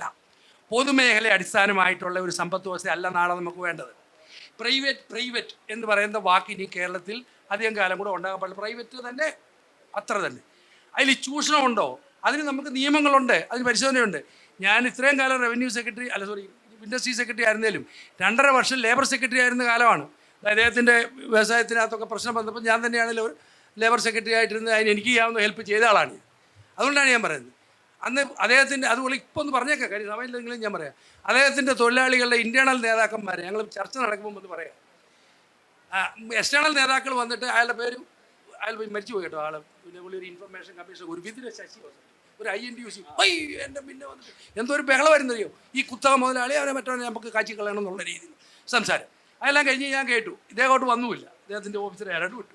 പുള്ളി നേരത്തെ തന്നെ എന്നോട് പറഞ്ഞു ഞാൻ വരത്തില്ല, എനിക്ക് അവരെ ഫേസ് ചെയ്യാൻ പറ്റില്ല. അപ്പോൾ ഞാൻ പറഞ്ഞു ഞാൻ ഫേസ് ചെയ്തു, എനിക്ക് ഫേസ് ചെയ്യാൻ പറ്റില്ലല്ലോ, ഞാൻ ശമ്പളം വാങ്ങിക്കുന്ന ഉദ്യോഗസ്ഥൻ. ഞാൻ ഇവരെ ഫേസ് ചെയ്തു. അത് കഴിഞ്ഞ് ഈ ചേഞ്ച് കേരളത്തിൽ അന്നും ഉണ്ട്. ഇദ്ദേഹത്തെ പോലെയുള്ള ആളുകളുണ്ടാക്കി ചേഞ്ച് ചെയ്യാൻ പറയാം. അവരുടെ ഇൻറ്റേർണൽ ലീഡേഴ്സ് ഇവർ പോയി കഴിഞ്ഞപ്പോൾ ഇൻറ്റേർണൽ ലീഡേഴ്സ് പുറത്ത് നിന്നു. എൻ്റെ PA വന്ന് പറഞ്ഞു ആ ഇൻറ്റേർണൽ ലീഡേഴ്സിന് സാറിനെ കാണണമെന്ന്. 98 നടന്ന സംഭവം പറയുന്നത്. അവർ കയറി വന്നിട്ട് പറയാണ്, അതായത് ബാലഗോപാൽ സാറ് എന്ന് പൈസ തരുന്നു അന്ന് മതി, ഒരു ശമ്പളവും ഇല്ലാതെ ഞങ്ങൾ ജോലി ചെയ്യും. അദ്ദേഹം കഞ്ഞി കുടിക്കുന്നുണ്ടെങ്കിൽ ഞങ്ങളെ കഞ്ഞി കുടിപ്പിച്ചിട്ടേ കുടിക്കുകയുള്ളൂ. ഈ ലീഡേഴ്സ് പറഞ്ഞതാണ്. എത്ര മാസം ഞങ്ങൾ പട്ടിണി കിടന്നാലും ഞങ്ങൾ ജോലി നിർത്തത്തില്ല, ഞങ്ങൾ ജോലി തുടങ്ങും. ആ കൾച്ചർ ഇദ്ദേഹത്തിന് ഉണ്ടാകുമ്പോൾ that's we success is all people cannot do that. പുള്ളിയെ പോലെയുള്ളവർ അത് ചെയ്തുകൊണ്ടാണ് ഇന്ന് കേരളത്തിൽ ആ സംഭവം. അത് ആ വാക്കിയാണ് despite government, despite all these organization, he is able to do that because he stood to a principle. കേട്ടോ. അപ്പം ഞാൻ പറഞ്ഞത് നമ്മൾ ആ മാറ്റം നാളത്തെ സമ്പദ് വ്യവസ്ഥയ്ക്കും നാളത്തെ കേരളത്തിലും ഈ മാറ്റം ഒരു ദിവസം കൊണ്ട് ഒരു മുഖ്യമന്ത്രിയോ ഒരു മന്ത്രിമാരോ വിധിച്ചാൽ പറ്റില്ല. It needs to be a very concerted effort by the whole societal organisation. All social കൺസെപ്റ്റായിട്ട് അത് മാറിയേ പറ്റുള്ളൂ. പാഠപുസ്തകങ്ങൾ അതിനൊരു മാർഗ്ഗമാണ്, ഇതുപോലത്തെ വേദികൾ അതിനൊരു മാർഗ്ഗമാണ്. ഇത്തരം വേദികൾ ധാരാളം ഉണ്ടാകട്ടെ. ഇവരിപ്പോൾ ആർട്ടും കൾച്ചറും പറഞ്ഞതിനകത്ത് ഇങ്ങനെ ഒരു വിഷയം കൊണ്ടുവന്നത് എപ്പോൾ പറഞ്ഞത് കറക്റ്റാണ്. അതിനകത്തൊരു റിലവൻസ് ഉണ്ടെന്ന് മനോരമയ്ക്ക് തോന്നിയുകൊണ്ടാണല്ലോ ഇങ്ങനെ കൊണ്ടുവന്നത്. അപ്പോൾ ധാരാളം വേദികളുണ്ടാവും. അപ്പോൾ ധാരാളം ആളുകൾ ഇതുപോലെ ഒത്തിരി ആളുകൾ ശ്രമിച്ചാണ് അതിനെ ഇല്ലാതാക്കിയത്. അതിൻ്റെയൊക്കെ ഞാൻ ഒരു കഥയൊക്കെ ഇപ്പോൾ എഴുതിയിട്ടുണ്ട്. നമ്മുടെ കാഷ്യൂ തകർന്നതിൻ്റെ ഒരു നോവൽ പോലെ ഒരാൾ ഒരെണ്ണം എഴുതിയിട്ടുണ്ട്, ഞാൻ കാണിക്കാൻ പറ്റിയത്. അപ്പോൾ അതെല്ലാം നടന്നുപോയ സംഭവമാണ്. ഐ ഹാവ് സോഫാർ നടന്നതിനെക്കുറിച്ചുള്ള കുറ്റമല്ല. നടന്നു കഴിഞ്ഞു. നമ്മൾ അതിൻ്റെ ഒന്നിൽ ബെനിഫിഷ്യറി ആണ്, നമ്മളല്ലെങ്കിൽ കാരണക്കാരനാണ്. ഇനി പറഞ്ഞിട്ട് കാര്യമില്ല. ചിലർ ബെനിഫിഷ്യറിയാണ്, ചിലർ കാരണക്കാരാണ്. അപ്പോൾ ഇനി നമുക്ക് വേണ്ടത് എന്താണെന്ന് വെച്ച് കഴിഞ്ഞാൽ ഓപ്പൺ സൊസൈറ്റി എന്ന് പറഞ്ഞാൽ ഈ ലിബറലൈസേഷൻ എന്ന് പറഞ്ഞാൽ കൾച്ചറലായിട്ടുള്ള ലിബറലൈസേഷൻ മാത്രമല്ല, നമ്മുടെ മൈൻഡിലുണ്ടാകേണ്ട ആധുനിക ലോകം എല്ലാവർക്കും അറിയാം. അതിപ്പം നമ്മൾ മിഡ് ഏജിലും അതിനപ്പുറത്തുള്ളവർ മനസ്സിലാക്കുന്നില്ലെങ്കിൽ പുതിയ ജനറേഷൻ വരുന്നുണ്ട്. The are getting out. ബാംഗ്ലൂരിലെ ക്രൈസ്റ്റ് യൂണിവേഴ്സിറ്റി കേരളത്തിൽ 2000 കുട്ടികളെ പോയി പഠിക്കുന്നത്. അങ്ങനെ ഒരു യൂണിവേഴ്സിറ്റി എന്തുകൊണ്ട് കേരളത്തിൽ വന്നില്ല? മലയാളികളാണല്ലോ അവിടെ പോയി തുടങ്ങിയത്. ബാംഗ്ലൂരിൽ എങ്ങനെ ക്രൈസ്റ്റ് യൂണിവേഴ്സിറ്റി CMI എന്ന് പറയുന്ന മലയാളി അച്ഛന്മാർ പോയി തുടങ്ങി? എന്തുകൊണ്ട് അവർക്ക് കേരളത്തിൽ തുടങ്ങാൻ പറ്റിയില്ല? ആരാ അവരെ സമ്മതിക്കാഞ്ഞത്? ഇപ്പോൾ 2000 പേര് അങ്ങോട്ട് പഠിക്കുകയില്ലേ? ഓള് പറഞ്ഞ മാതിരി ആ CMI അച്ഛന്മാരെ കൊണ്ട് ഇവിടെ ആ യൂണിവേഴ്സിറ്റി നമുക്ക് തുടങ്ങാനുള്ള എൻവയറമെൻറ്റ് ഉണ്ടായിരുന്നെങ്കിൽ, കഴിഞ്ഞത് കഴിഞ്ഞു, ഇനിയും പറ്റുന്ന കാര്യമാണ്, ഉണ്ടായിരുന്നെങ്കിൽ 4000 കുട്ടികൾ ഇങ്ങോട്ട് വന്ന് പഠിച്ചതന്നെയല്ലോ. അപ്പോൾ ഇതെല്ലാം കുറവെന്ന് പറയുന്നത് കുറവ് തന്നെയാണ്. പക്ഷെ അതിനെ കൊണ്ട് നമ്മൾ വെറുതെ അങ്ങോട്ടും ഇങ്ങോട്ടും പക്ഷെ നമുക്ക് നാളത്തെ കേരളത്തെ കുറിച്ചാണ് മാറ്റം നമുക്ക് വരണം. വേണ്ടത്. നാളത്തെ അവസ്ഥ നാളത്തെ എനിക്ക് ബാലവൽ സാറിനോട് ചോദിക്കാനുള്ളത്, അതായത് നമ്മളിപ്പോൾ ഇൻഡസ്ട്രിയൽ, സാറ് ഇപ്പോൾ KSIDC ചെയർമാനാണ്, വ്യവസായ വികസനം. അപ്പോൾ ഇൻഡസ്ട്രിയൽ റെവല്യൂഷൻ 4.0 ആണ് ഇപ്പോൾ സംഭവിക്കുന്നത്. അതായത് 4ാം വ്യവസായ വിപ്ലവം. ആദ്യ വ്യവസായ വിപ്ലവത്തിൽ സ്റ്റീം എൻജിൻസ് വന്നു, രണ്ടാമത് ഇലക്ട്രിസിറ്റി വന്നു, വൻതോതിൽ ഫാക്ടറി പ്രൊഡക്ഷൻ വന്നു, മൂന്നാമത് ഇൻ്റർനെറ്റും ഇൻഫർമേഷൻ ടെക്നോളജി വന്നു. അതും കഴിഞ്ഞിട്ട് ഇപ്പോൾ ഡിജിറ്റൽ റെവല്യൂഷനാണ് നടക്കുന്നത്. ഇപ്പോൾ AI-യും മെഷീൻ ലേണിങ്ങും ഒക്കെ ഉൾപ്പെടെയുള്ള ഡിജിറ്റൽ റെവല്യൂഷനാണ് ലോകം മുഴുവൻ നടന്നുകൊണ്ടിരിക്കുന്നത്. പക്ഷേ അതേസമയം ഇപ്പോൾ ഇൻഡസ്ട്രിയൽ റെവല്യൂഷൻ 4.0യുടെ ഭാഗമായിട്ടാണ് ഊബർ ടാക്സി വന്നതും ഈ സ്വിഗ്ഗി സൊമാറ്റോ പോലുള്ള ഇതൊക്കെ വന്നതുമൊക്കെ ഡിജിറ്റൽ റെവല്യൂഷൻ്റെ ഭാഗമായിട്ടാണ്. കൊച്ചിയിലും ഈ കോഴിക്കോട്ടും ഒക്കെ വൻ എതിർപ്പായിരുന്നു ഊബർ ടാക്സി വരുന്നതിനോട്. അത് ടാക്സിക്കാരെ തിരുവനന്തപുരത്തും അല്ല മർദ്ദനവും ഒക്കെ ആയിരുന്നു. ഇപ്പോൾ എന്തായാലും അത് യാഥാർത്ഥ്യമായി. ഇപ്പോൾ സ്വിഗ്ഗി സൊമാറ്റോ ഒക്കെ യാഥാർത്ഥ്യം. ആദ്യം ഹോട്ടലുകാർക്ക് എതിർപ്പായിരുന്നു. അപ്പോൾ നമ്മൾ അങ്ങനെ ഒരു ഇൻഡസ്ട്രിയൽ റെവല്യൂഷൻ 4.0യിലോട്ട് പോകാനായിട്ട് സാറ് തന്നെ പറഞ്ഞു നമുക്ക് തടസ്സങ്ങളിൽ ഉണ്ട്, നമുക്ക് ചില പോരായ്മകളുണ്ടെന്ന് പറഞ്ഞു. അതിൽ നിന്ന് എന്ത് മാറ്റമാണ് നമ്മൾ വരുത്തേണ്ടത്? എനിക്ക് തോന്നുന്നത് നമ്മൾ ആദ്യം ചെയ്യേണ്ടത്, ഇതിൽ എനിക്ക് എൻ്റെ കയ്യിൽ ഇതിലുള്ള രഹസ്യമൊന്നും ഇല്ല. അപ്പോൾ എനിക്കിതിന് അത്ര ഇത് വലിയൊരു നിർദ്ദേശങ്ങൾ മതി. അല്ല, വലിയൊരു സങ്കീർണമായിട്ട്, ഇറ്റ്സ് എ വെരി കോംപ്ലക്സ് ഒരു പ്രോബ്ലം. അപ്പം എനിക്ക് പറയാനുള്ളത് ഇതാണ്, ദാറ്റ് വി മസ്റ്റ്, നമ്മൾ ഭാവിയിൽ ഉണ്ടാകുന്ന മാറ്റങ്ങളെ പറ്റിയും ഈ ഉണ്ടായിക്കൊണ്ടിരിക്കുന്ന മാറ്റങ്ങളെ പറ്റിയും അതിൽ ഭാവിയിലുള്ള അതിൻ്റെ ഇമ്പാക്റ്റിനെ പറ്റി ചിന്തിക്കേണ്ട ആവശ്യമുണ്ട്. നമ്മൾ ഇന്നും we are only thinking about today, we are only thinking about tomorrow, we are not thinking about day after tomorrow. ഞാനിപ്പം നേരത്തെ പറഞ്ഞു, നമ്മൾ future ready, Keralam future ready ആകണമെങ്കിൽ നമ്മൾ ഫ്യൂച്ചറിനെ പറ്റി ചിന്തിക്കണം. അപ്പോൾ അതെന്താണ്? ഫോർ ഇൻസ്റ്റൻസ്, വി ആർ ഇന്നിരുന്ന് നമ്മുടെ ചർച്ചകളെല്ലാം ഇവിടെ എന്തില്ല, എന്താണ് ഇവിടുത്തെ പോരായ്മകൾ, എന്താണ് ഇവിടുത്തെ ഒരു ഇല്ലായ്മ എന്നുള്ള ഒരു അവസ്ഥയിൽ നിന്ന് നമുക്ക് ഭാവിയെപ്പറ്റി ചിന്തിക്കാൻ പറ്റില്ല. It is not possible. അപ്പം ഇങ്ങനെ ഒന്നും നടക്കാത്ത ഒരു രാജ്യത്താണ് നമ്മളിങ്ങനെ ഇരിക്കുന്നത്. We are missing the bus, we missed. ഇതിന് മുമ്പുള്ള പല ബസ്സുകൾ ഇറങ്ങിപ്പോയി, അതെല്ലാം നമ്മൾ മിസ് ചെയ്തു. ഈ ബസ് മിസ് ചെയ്യാതിരിക്കാനാണ് ചോദിക്കുന്നത്. ഞാൻ അത് തന്നെ പറയുന്നത്, നമ്മൾ ഒരു ബസ്സും മിസ് ചെയ്തിട്ടില്ല എന്നാണ് ഞാൻ പറയുന്നത്. അത് നമ്മുടെ ഇവിടുത്തെ ഉള്ള ഒരു ധാരണയാണ്, that we have missed some buses. അപ്പം ഞാൻ പറയുന്നത്, അത് if we have missed all those buses, how are we one of the most economically developed states in India? അത് നമ്മൾ ചിന്തിക്കേണ്ട കാര്യമല്ലേ. അപ്പം ഭാവിയെപ്പറ്റി ഞാൻ പറഞ്ഞ് നമ്മൾ ചിന്തിക്കേണ്ടത് ഒരു സിമ്പിൾ എക്സസൈസ് മതി. ഇത് എല്ലാ സ്കൂളുകളിലും കോളേജുകളിലും എല്ലാ ചർച്ചാ വേദികളിലും നമ്മൾ ആലോചിക്കേണ്ടത്, ഇനി അടുത്ത 8 വർഷം കൊണ്ട് പ്രീവിയസ് 24 വർഷത്തെ ഇക്കണോമിക് വികസനത്തിൻ്റെ കണക്ക് പ്രകാരം കേരളത്തിൻ്റെ GDP is going to double in the next 8 years. It has been doubling. അപ്പോൾ ഇത് പുതിയ ഒരു പ്രതിഭാസമൊന്നുമല്ല. അപ്പോൾ അതിൻ്റെ അർത്ഥം എന്താണ്? അടുത്ത 8 വർഷം 2032-നകം ഇനി ഒരു കേരളം ഉണ്ടാകാൻ പോവാണ്, ഉണ്ടായിക്കൊണ്ടിരിക്കുകയാണ്. That process is all going on. Hundreds of ഫാക്ടറീസിൽ ചെറിയ എക്സ്പാൻഷൻസ്, പുതിയ ഫാക്ടറീസ് വരുന്നു, പുതിയ കടകൾ തുറക്കുന്നു, പുതിയ കൃഷി ഇറക്കുന്നു. All kinds of things are happening. നമ്മൾ വിചാരിക്കുന്ന പോലെ അല്ല, റിയാലിറ്റി ഈസ് ഡിഫറെൻറ്റ്. അപ്പം ഈ ജസ്റ്റ് ആലോചിച്ച് നോക്കണം. അതിൻ്റെ അർത്ഥം എന്താണ്? ഈ ആനുവൽ പെർ ക്യാപിറ്റ GDP ഇന്ന് $4200 പെർ ക്യാപിറ്റ ആണ് കേരളത്തിൻ്റെ, which is one of the highest in India. അത് 2032 ആകുമ്പോഴത്തേക്ക് ഇറ്റ് വിൽ അപ്രോച്ച് $10,000. $10,000 ഉള്ള ഒരു പെർ ക്യാപിറ്റ GDP ഉള്ള സംസ്ഥാനമാകും കേരളം. ഇന്നത്തെ നമ്മൾ അന്നത്തെ ആ റിസൾട്ടിൽ നിന്ന് ഇന്ന് if we work backwards to today, we should realise what does that mean. ഒരു സ്മോൾ ഉദാഹരണം എടുത്തിട്ട് ഞാൻ അതിൽ, ബിക്കോസ് ഇത് ഒരു ചർച്ചയ്ക്കുള്ള വലിയൊരു വിഷയമാണ്. ബിക്കോസ് നമുക്കിരുന്ന് ഹോൾ ഡേ ഇതിനെപ്പറ്റി ചർച്ച ചെയ്യാം. പക്ഷേ just take A small thing. നമ്മുടെ ഇപ്പം ഡബിൾ ചെയ്യുന്നു എന്ന് പറയുമ്പം ഒരു simple way of looking it it's എല്ലാം ഡബിൾ ചെയ്യണമല്ലോ. അപ്പം വ്യവസായ മേഖലയുടെ ഉൽപ്പന്നം ഡബിൾ ചെയ്യണം, കാർഷിക മേഖലയുടെ ഉൽപ്പന്നം ഡബിൾ ചെയ്യണം, സർവീസ് മേഖലയുടെ ഉൽപ്പാദനം ഡബിൾ ചെയ്യണം. അപ്പോൾ ഇതെല്ലാം ഡബിൾ ചെയ്യണമെങ്കിൽ ഈ വ്യവസായ മേഖലയുടെ മാത്രം എടുത്താൽ, where is the land? Where is the land going to come from? ഒരു വ്യവസായം തുടങ്ങാനായിട്ട് യു നീഡ് സം ലാൻഡ് അല്ലേ? ഞാൻ നോക്കുന്നത് ഇന്നത്തെ ഒരു MSME, ഒരു micro small and medium enterprise, ഒരു സ്മോളർ സ്കെയിലിലുള്ള ഒരു എൻ്റർപ്രൈസിനെ എടുത്താൽ 1 കോടി രൂപ പ്ലാന്റ് ആൻഡ് മെഷീനറിക്ക് ആവശ്യമുള്ള ഒരു പ്രോജക്റ്റ് എടുത്താൽ അതിന് എത്ര മിനിമൈസ് നമ്മൾ ലാൻഡ് മിനിമൈസ് ചെയ്താലും 1-1.5 കോടി രൂപയുടെ ലാൻഡ് വേണം. അപ്പോൾ ഉടനെ immediately the project has become unviable because of the high cost of land.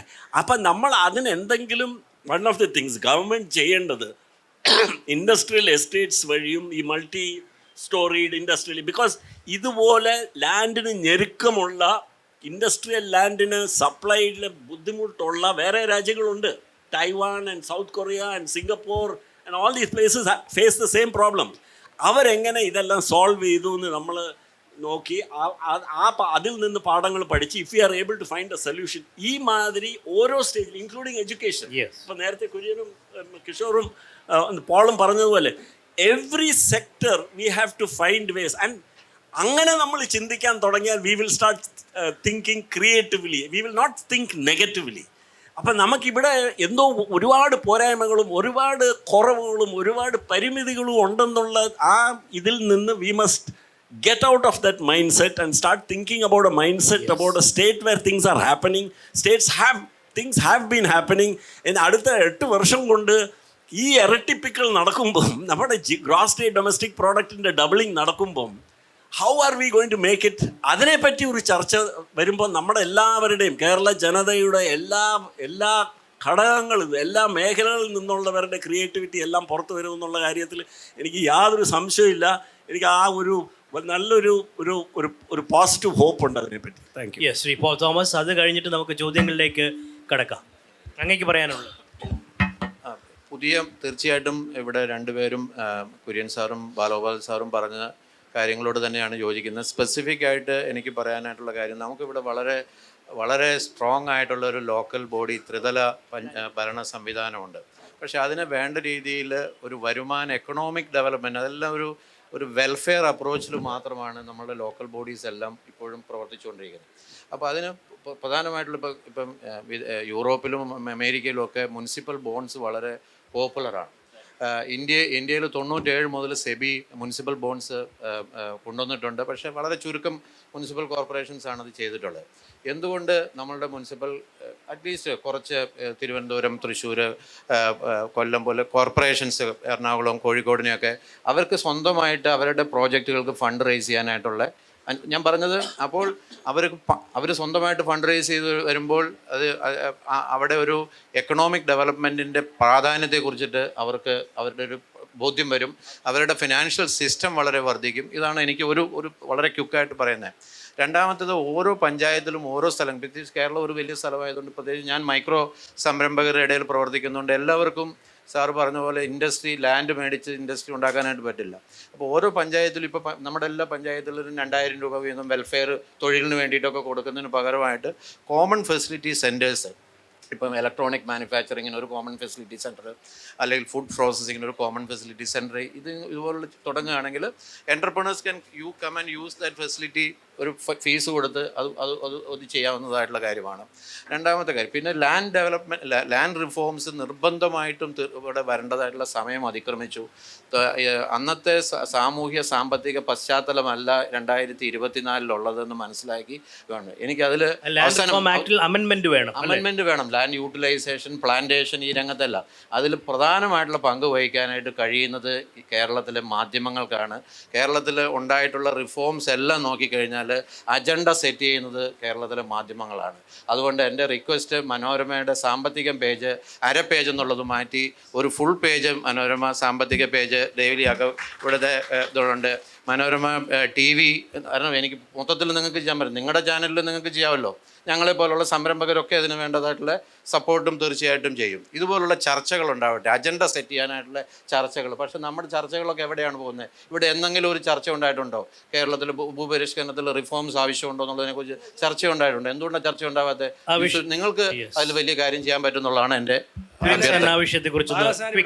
ഈ ലാൻഡിൻ്റെ ഇഷ്യൂ എന്ന് പറഞ്ഞത് ഞാൻ വർഷങ്ങളായിട്ട് നേരിട്ട് ഗവൺമെൻറ് ഇൻഡസ്ട്രി സെക്രട്ടറി എന്നുള്ള രീതിയിൽ IT സെക്രട്ടറി എന്നുള്ള ഫേസ് ചെയ്തിട്ടുള്ള കാര്യമാണ്. അപ്പോൾ അവിടെ ഞാനൊരു ഉദാഹരണം പറയാം. ഇവിടെ നമ്മുടെ ഇദ്ദേഹം ഇരിപ്പുണ്ട്, CEO പഴയ ഇൻഫോ പാർക്കിൽ. 2004 IT സെക്രട്ടറി ആയപ്പോൾ ബാംഗ്ലൂരുള്ള IT ഇൻഫ്രാസ്ട്രക്ചർ ഡെവലപ്പ് ചെയ്യുന്ന 3 കമ്പനിയെ പോയി കണ്ടു. പിന്നെ ബോംബെക്കാരൻ ഒരുത്തരെ ഹൈദരാബാദിൽ ചെയ്യുന്നത്. അപ്പോൾ അവരോട് പറഞ്ഞു, കേരളത്തിൽ വന്ന് നിങ്ങൾക്ക് ഇതുപോലെ ഒരു മിനി ടൗൺഷിപ്പ് എന്തുകൊണ്ട് ഡെവലപ്പ് ചെയ്യാം?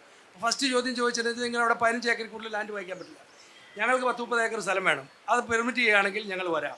ഞങ്ങൾ 2 കമ്പനിയായിട്ട് രജിസ്റ്റർ ചെയ്ത് ഇലീഗൽ കോംപ്ലിക്കേഷൻ പോകാൻ പറ്റില്ല. അപ്പോൾ ലാൻഡ് റിഫോം ലോയ്ക്ക് ഒരു മാറ്റം ഉണ്ടായി. 15-ന്റെ സീലിംഗ് എന്ന് പറയുന്നത് ഇപ്പോൾ എടുത്ത് വേണേൽ ഒരു 50 വല്ലോ ആക്കാം. ഈ ലോ എടുത്ത് കളയണമെന്ന് ഞാൻ പറഞ്ഞു അതിൻ്റെ ഒരു ബെനിഫിഷ്യറി ആയിരുന്നു. ആ ലോ മൊത്തമായിട്ട് എടുത്ത് കളയണമെന്ന് ഞാൻ പറഞ്ഞില്ല. കാലം മാറിയതനുസരിച്ച് അതിന് ചില മാറ്റങ്ങൾ വരുത്തണം. ഒന്ന്, ഇദ്ദേഹം പറഞ്ഞ പോലെ ആ പ്ലാന്റേഷൻ്റെ ഇതിനകത്ത് മറ്റ് ക്രോപ്പുകൾ, അതായത് ഇപ്പോഴത്തെ ഫ്രൂട്ട്സും അതുമെല്ലാം കൂടെ, അതൊക്കെ ഇപ്പോൾ എല്ലാവർക്കും ചർച്ചയായിട്ടുള്ള വിഷയമാണ്. IIM കാലിക്കറ്റ് സ്റ്റഡി ചെയ്ത് ഇൻഡസ്ട്രി ഡിപ്പാർട്ട്മെൻറ്റ് അത് റെക്കമെൻഡ് ചെയ്തിട്ടുണ്ട്. ഇത് പറയുന്നതല്ല, അത് ഒരു കാര്യം നടപ്പാവില്ല. 2005 ലാൻഡ് റിഫോം ലോ അമെൻഡ് ചെയ്ത് കേരള അസംബ്ലി 5% ഏരിയ ഭൂകൃഷിയും മറ്റേ പച്ചക്കറി കൃഷിയും മെഡിസിനൽ പ്ലാന്റിന് ടൂറിസത്തിന് ഉപയോഗിക്കാൻ പറ്റില്ല. 2006 ഗവൺമെൻറ് മാറിക്കഴിഞ്ഞപ്പോൾ പ്രസിഡന്റ് ഓഫ് ഇന്ത്യക്ക് എഴുതി, ഈ നിയമം ഞങ്ങൾക്ക് വേണ്ട, ഇതിൻ്റെ അസെൻറ്റ് വേണ്ട എന്ന് എഴുതി. അതേതായാലും അവിടെ പ്രസിഡൻറ്റ് ഓഫീസിൽ പിടിച്ചു വെച്ചുകൊണ്ടിരുന്നിട്ട് 11 വീണ്ടും ഉമ്മൻചാണ്ടി വന്നു കഴിഞ്ഞപ്പോൾ അവർ ടേക്കപ്പ് ചെയ്തിട്ട് 12 സെൻട്രൽ അസെൻറ്റ് കിട്ടിക്കഴിഞ്ഞിട്ട്, ഞാനിപ്പോഴും പറയണം, നമ്മളിതിൻ്റെയൊക്കെ ഭാഗവാക്കായതെന്ന് നിങ്ങൾ പലർക്കും അത് അറിയില്ല. അത് കിട്ടി ഇവിടെ വന്നു കഴിഞ്ഞപ്പോൾ അന്നത്തെ റവന്യൂ ഡിപ്പാർട്ട്മെൻറ്റ് മിസ്റ്റർ അടൂർ പ്രകാശാണ് റവന്യൂ മന്ത്രി. അവരുടനെ അതിൻ്റെ മുകളിൽ ഒരു കൈവച്ചിട്ട് ഒരു ജിയോ അങ്ങ് ഇറക്കി. ഇങ്ങനെ ആർക്കെങ്കിലും ചെയ്യണമെങ്കിൽ അതിൽ ടൂറിസം നടത്തണമെങ്കിൽ ടൂറിസം ഡെപ്യൂട്ടി ഡയറക്ടർ, എല്ലാം എൻ്റെ കയ്യിൽ ഇരിപ്പുണ്ട് കോപ്പികൾ, ഡെപ്യൂട്ടി ഡയറക്ടറുടെ പെർമിറ്റ് വേണം. കൃഷി നടത്തണമെങ്കിൽ കൃഷി ജോയിൻറ്റ് ഡയറക്ടറുടെ പെർമിറ്റ് വേണം. എടാ, നിങ്ങൾ ലോ അമെൻഡ് ചെയ്തിട്ട് നിങ്ങൾ 5%. അപ്പോൾ ആ പാടെ അതിനൊരു വലിയ മീറ്റിംഗ് നടന്നു. ഐ റിമെമ്പർ ദാറ്റ് പ്ലാന്റേഴ്സും എല്ലാം കൂടെ വന്ന്. അപ്പോൾ ഞാൻ ഒരു കാര്യം പറഞ്ഞു, അവരെ കളക്ടറെ അറിയിച്ചാൽ മാത്രം മതി. എനിക്ക് 500 ഏക്കറുണ്ട്, അതിൻ്റെ 25 ഏക്കർ ഇന്ന ഏരിയ ഞാൻ ഉപയോഗിക്കുന്നു എന്ന് അറിയിച്ചാൽ മാത്രം മതി ആ ലോ അനുസരിച്ച്. അത് കാരണമാണ് നടപ്പാക്കാത്തത്. ടൂറിസം നടപ്പാണ്, ടൂറിസം ഡെപ്യൂട്ടി ഡയറക്ടർ സ്ഥലം വേണമെന്ന് പറഞ്ഞിട്ടുള്ള ഇദ്ദേഹം പറഞ്ഞു, ഇവിടെ ഒരു കാര്യം നടപ്പാക്കാൻ പ്രൈവറ്റ് യൂണിവേഴ്സിറ്റി ഇപ്പോൾ 3 വർഷം കഴിഞ്ഞ് എന്ന് നടപ്പാകുന്ന ദൈവത്തിനറിയാം. അതിന് നമ്മൾ കുറ്റം എന്നല്ല പറയണം, അത് കുറ്റം തന്നെയാണ്, സമൂഹത്തിൻ്റെ കുറ്റമാണ്. അത് ഒരു രാഷ്ട്രീയ പാർട്ടിയോ ഒരു ഇതിനല്ല. സമൂഹം അതുപോലെ ആവശ്യപ്പെടുന്നില്ല. സ്മാർട്ട് സിറ്റി വരാനായിട്ട് 2004 മുതൽ 5 വരെ 1 വർഷത്തിലകം ദുബായുമായിട്ട് നെഗോഷിയേറ്റ് ചെയ്ത ആൾ ഞാൻ തന്നെയാണ്. അതിൻ്റെ എഗ്രിമെൻറ്റ് കൊണ്ടുവന്ന് കഴിഞ്ഞപ്പോൾ അവസാനത്തെ ദിവസം വരെ അതിനെ എതിർത്തിട്ട് 5 വർഷം രാഷ്ട്രീയം പറയല്ല, ഫാക്റ്റിനെ രാഷ്ട്രീയം എന്നാക്കിയാൽ എനിക്കൊന്നും പറയാനില്ല.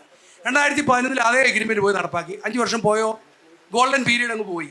എന്നിട്ട് ഈ 11 നടപ്പാക്കിയ സാധനം ഇപ്പോൾ 24 ആയിട്ടും അത് മുഴുവൻ ഇപ്പോൾ തീർന്നു വരുന്നതേ ഉള്ളൂ. അങ്ങനെ നമ്മളുടെ ചില നയപരമായിട്ടുള്ള കാര്യങ്ങൾ മനുഷ്യൻ്റെ മനസ്സിൽ നിന്നും മാറാതെ നടക്കത്തില്ല. ലാൻഡ് റിഫോം എല്ലാവർക്കും ഭൂമി കൊടുക്കണം എന്ന് പറയുന്നത് ലോകത്തിൽ ഒരിടത്തുമില്ല. കേരളത്തിന് അത് ആവശ്യമാണെങ്കിൽ കൊടുത്തോളൂ, കാശ് കൊടുത്ത് വാങ്ങിച്ചു കൊടുത്തോളൂ. അന്ന് നമ്മൾ ലാൻഡ് റിഫോം നടത്തിയപ്പോൾ വലിയ കുത്തക മുതലാളികളും ജന്മികളും അവരുടെ ഇൻഡസ്ട്രിയൽ ലാൻഡിനെ 14 പ്രൈവറ്റ് ഇൻഡസ്ട്രിയൽ എസ്റ്റേറ്റ്, ഞാൻ ഇൻഡസ്ട്രി സെക്രട്ടറി ആയിരുന്നപ്പോൾ ആദ്യം പോളിസി കൊണ്ടുവന്നതാണ്. അത് കഴിഞ്ഞ് ഫസ്റ്റ് LDF ഗവൺമെൻറ് 16 വന്നപ്പോൾ പോളിസി കൊണ്ടുവന്നു. അന്നേരം ഞാൻ റവന്യൂ സെക്രട്ടറിയാണ്. ആ ലാൻഡിനെ എക്സംഷൻ, ലാൻഡ് റിഫോമിൻ്റെ എക്സംഷൻ ഇൻഡസ്ട്രിക്ക് വേണ്ടി കൊടുക്കാമെന്ന് പറയട്ടെ, അന്നത്തെ റവന്യൂ മനുഷ്യർ സമ്മതിച്ചില്ല. അല്ലെങ്കിൽ ഇന്നും ഇപ്പോൾ കൊണ്ടുവന്ന് ഇന്ന് ഈ പ്രാവശ്യം 2021 ഇൻഡസ്ട്രി പോളിസിയിലുണ്ട്, പ്രൈവറ്റ് ഇൻഡസ്ട്രിയൽ എസ്റ്റേറ്റ് എല്ലാം 15 ഏക്കർ താഴെ പറ്റുള്ളൂ. 15 ഏക്കർ താഴെയുള്ളവർക്ക് നിങ്ങൾ ഈ പറഞ്ഞ മോഡേൺ വ്യവസായത്തിനുള്ള ഇൻഫ്രാസ്ട്രക്ചർ കൊടുക്കാൻ പറ്റില്ല. അതിന് പറ്റിയ സ്റ്റഡി കോമൺ ഇൻഫ്രാസ്ട്രക്ചർ കൊടുക്കാൻ പറ്റില്ല. 40 ഏക്കർ 50 ഏക്കർ അയാൾ കാശ് കൊടുത്ത് വാങ്ങിച്ചോളും. എന്തിനാണ് ഗവൺമെൻറ് അക്വയർ ചെയ്യുന്നത്? പ്രൈവറ്റ് ഇൻഡസ്ട്രിയൽ എസ്റ്റേറ്റ് നിങ്ങൾക്ക് അക്സെപ്റ്റ് ചെയ്യാം. 15 വരെ ചെയ്യാൻ പറ്റുമെങ്കിൽ 50 or 100 ആയിക്കഴിഞ്ഞാൽ ഇന്ന് 100 ഏക്കർ എന്ന് പറഞ്ഞതല്ല, 100 ഏക്കർ ലാൻഡ് അവൈലബിൾ ആണ്. എനിക്ക് 4 ഏക്കർ സ്ഥലം മുഴുവൻ കൊടുക്കാൻ ഞാൻ തയ്യാറാണ്. കാരണം ഞാൻ ഒരു ആബ്സെൻറ്റി ലാൻഡോടാണ്. I don't require the land. Let somebody take it on lease. I am ready to give. ഞാൻ അതുകൊണ്ട് കൃഷി നടത്തി 4 വർഷം കൊണ്ട് 2 ലക്ഷം രൂപ നഷ്ടപ്പെട്ടേച്ചിരിക്കുക.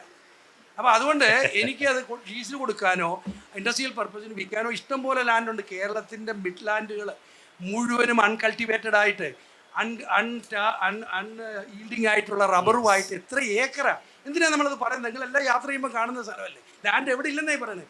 U permit, you change the land reform law little, make it conducive, allow any crop to be grown, അഗ്രികൾച്ചറും നന്നാവും. ഇന്നിപ്പോൾ നമ്മളിത് ഇന്നലെ പറയുന്നത് നമുക്ക് $200 മില്യൺ ഒരു സാങ്ഷൻ തന്നിട്ടുണ്ട് അഗ്രികൾച്ചർ ഇമ്പ്രൂവ് ചെയ്യാൻ. $200 മില്യൺ നോട്ട് സ്മോൾ മണി, 10,800 കോടി രൂപയോളം ഇന്നലെ വന്നിട്ടുണ്ട്. അതിനിപ്പോൾ ചെയ്യാൻ പോവുക. എല്ലാം ചെയ്യാൻ പറ്റും. ഇത് മാറ്റിക്കഴിഞ്ഞാൽ ലാൻഡ് എന്ന് പറയുന്നത് കേരളത്തെ സംബന്ധിച്ചിടത്തോളം ഒരു കീറാമുട്ടി തന്നെയാണ്. ആ ലാൻഡ് ലോ, ഇത്രയും ലാൻഡ് ലോ ഉള്ള ഒരു രാജ്യമോ ഒരു സ്റ്റേറ്റോ ഇന്ത്യയിലും ഇല്ല, രാജ്യത്തും ഇല്ല. 150 ലാൻഡ് ലോസ് ഉണ്ട്. അറിയാൻ വേണ്ടിയിട്ട് ഒന്നല്ലെങ്കിൽ ഒന്ന് കൺക്ലൂസീവ് ലാൻഡ് ടൈറ്റിലിങ് കൊടുത്ത് ലാൻഡിൻ്റെ ഇഷ്യൂ മാറ്റുക. Hello land lease 100%. എത്രയ്ക്ക് വേണമെങ്കിൽ എനിക്ക് ലീസ് ചെയ്യാം. Section 74 of the land reform bands lease of land. Agriculture land lease ban ചെയ്ത് വെച്ചിരിക്കുകയാണ്. അത് എടുത്തു കളയാം. ഈ ലാൻഡിൻ്റെ സാധനം കംപ്ലീറ്റ്ലി അതിനെ നമ്മളിപ്പം ലിബറലൈസേഷൻ എന്നൊന്നും ഞാൻ പറയുന്നില്ല, കാലത്തിനനുസരിച്ചുള്ള മാറ്റം എന്ന് മാത്രം ഉദ്ദേശിച്ചാൽ മതി. അത് മാറ്റിക്കഴിഞ്ഞാൽ ഇവിടെ ഇക്കണോമിക് ആക്ടിവിറ്റി അൺലിമിറ്റഡ് ആയിട്ടുണ്ടാവും. പാടി ലാൻഡ്, അതിനകത്ത് പാടി മാത്രമേ ചെയ്യാവുള്ളൂ. പാടി ലാൻഡ് ലോയ്ക്ക് 2 പർപ്പസാണ് ഉള്ളത്. ഒന്ന് എൻവയറമെൻറ്റ് പ്രൊട്ടക്റ്റ് ചെയ്യുക, 2 പാടി ചെയ്യുക. പാടി മാത്രമേ ചെയ്യാവുള്ളൂ. പാടി ചെയ്തില്ലെങ്കിൽ പഞ്ചായത്തിന് അതെടുത്ത് ഓപ്ഷൻ ചെയ്ത് വേറെ പാടി ഇന്നേ വരെ ഒരു പഞ്ചായത്തിന് സാധിച്ചിട്ടില്ലേ. അപ്പോൾ ആരും പാടിക്ക് വരുന്നില്ല. അതിനകത്ത് മീൻ കൃഷി ചെയ്താൽ ഇന്ന് നമ്മളൊരു 3 ലക്ഷം 4 ലക്ഷം ടൺ മീൻ ഇമ്പോർട്ട് ചെയ്യുന്നുണ്ട്. അതിനകത്ത് മീൻ കൃഷി ചെയ്താൽ അത് അനുവദിച്ചാൽ എന്താ കുഴപ്പം? പഞ്ചായത്ത് അതിനെ ഉടക്കും. കാരണം പഞ്ചായത്ത് നെൽകൃഷി ഇല്ലെങ്കിൽ ഞാൻ ഓപ്ഷൻ ചെയ്ത് വിൽക്കാൻ പോവാ, നീ ആരാ ഇവിടെ ഇത് നടത്താൻ എന്ന് പറയും. അപ്പോൾ പഞ്ചായത്തിന് ഇദ്ദേഹം പറഞ്ഞ വലിയൊരു കാര്യമാണ്. നമ്മൾ ഡീസെൻട്രലൈസ് ചെയ്തു. റെഗുലേഷൻ ആണ് താഴെ കൊടുത്തിരിക്കുന്നത്. ഡെവലപ്മെൻ്റ് ആക്കുക പഞ്ചായത്തിനെ. പഞ്ചായത്തും മുനിസിപ്പാലിറ്റിയും ഡെവലപ്മെൻറ്റ് ഓറിയൻറ്റഡ് ആക്കുക, നോട്ട് റെഗുലേഷൻ. എല്ലാത്തിൻ്റെയും മുകളിൽ തടയിടുന്നു. ആളുകൾ ആത്മഹത്യ ചെയ്യുന്നു. പഞ്ചായത്തിൻ്റെ നീരാളിപ്പിടുത്തത്തിൽ ആത്മഹത്യ ചെയ്തില്ലേ ആളുകൾ? റിയാലിറ്റി അല്ലേ? അവരെ ഡെവലപ്മെൻറ്റ് ഓറിയൻറ്റഡ് ആക്കൂ, അല്ലാതെ ആത്മഹത്യ ഓറിയൻറ്റഡ് ആക്കാതെ. ഈ ചർച്ച അവസാനിക്കുമെന്ന് വളരെ ഒരു പോസിറ്റീവ് നോട്ടിലാണ് അവസാനിക്കുന്നത്. സാധാരണ ചർച്ചകൾ എന്തൊക്കെയോ കുറേ വിഷയങ്ങൾ സംസാരിക്കുന്നു, കൺസ്ട്രക്റ്റീവായിട്ടുള്ള നിർദ്ദേശങ്ങൾ വരുന്നില്ല. നമ്മുടെ ചർച്ചകൾ അങ്ങനെ ആയിരുന്നു, ഈ ചർച്ച അങ്ങനെ ആയിരുന്നില്ല എന്നുള്ളതിൽ പ്രത്യേകം സന്തോഷം. 3 പേരും ശ്രീ ബാലഗോപാൽ, ശ്രീ PH കുര്യൻ, ശ്രീ പോൾ തോമസ് 3 പേരും ഒന്നാന്തരം നിർദ്ദേശങ്ങളാണ് തന്നത്. അത് കേരളീയ സമൂഹം ഇനി മുന്നോട്ട് കൊണ്ടുപോകേണ്ട നിർദ്ദേശങ്ങളാണ്. വ്യവസായ, കാർഷിക രംഗങ്ങളിലും മറ്റെല്ലാ രംഗങ്ങളിലും 3 പ്രധാനപ്പെട്ട മേഖലകളെയും കുറിച്ച് ഉണ്ടായിരിക്കുന്നത്. ഈ നിർദ്ദേശങ്ങൾ തീർച്ചയായിട്ടും ഈ നിർദ്ദേശങ്ങൾ ആളുകളുടെ മനസ്സിൽ ഒരു ചിന്തയുടെ, ഒരു മാറ്റത്തിൻ്റെ തീപ്പൊരി ആയി വീഴേണ്ടതാണ്. Thank you very much.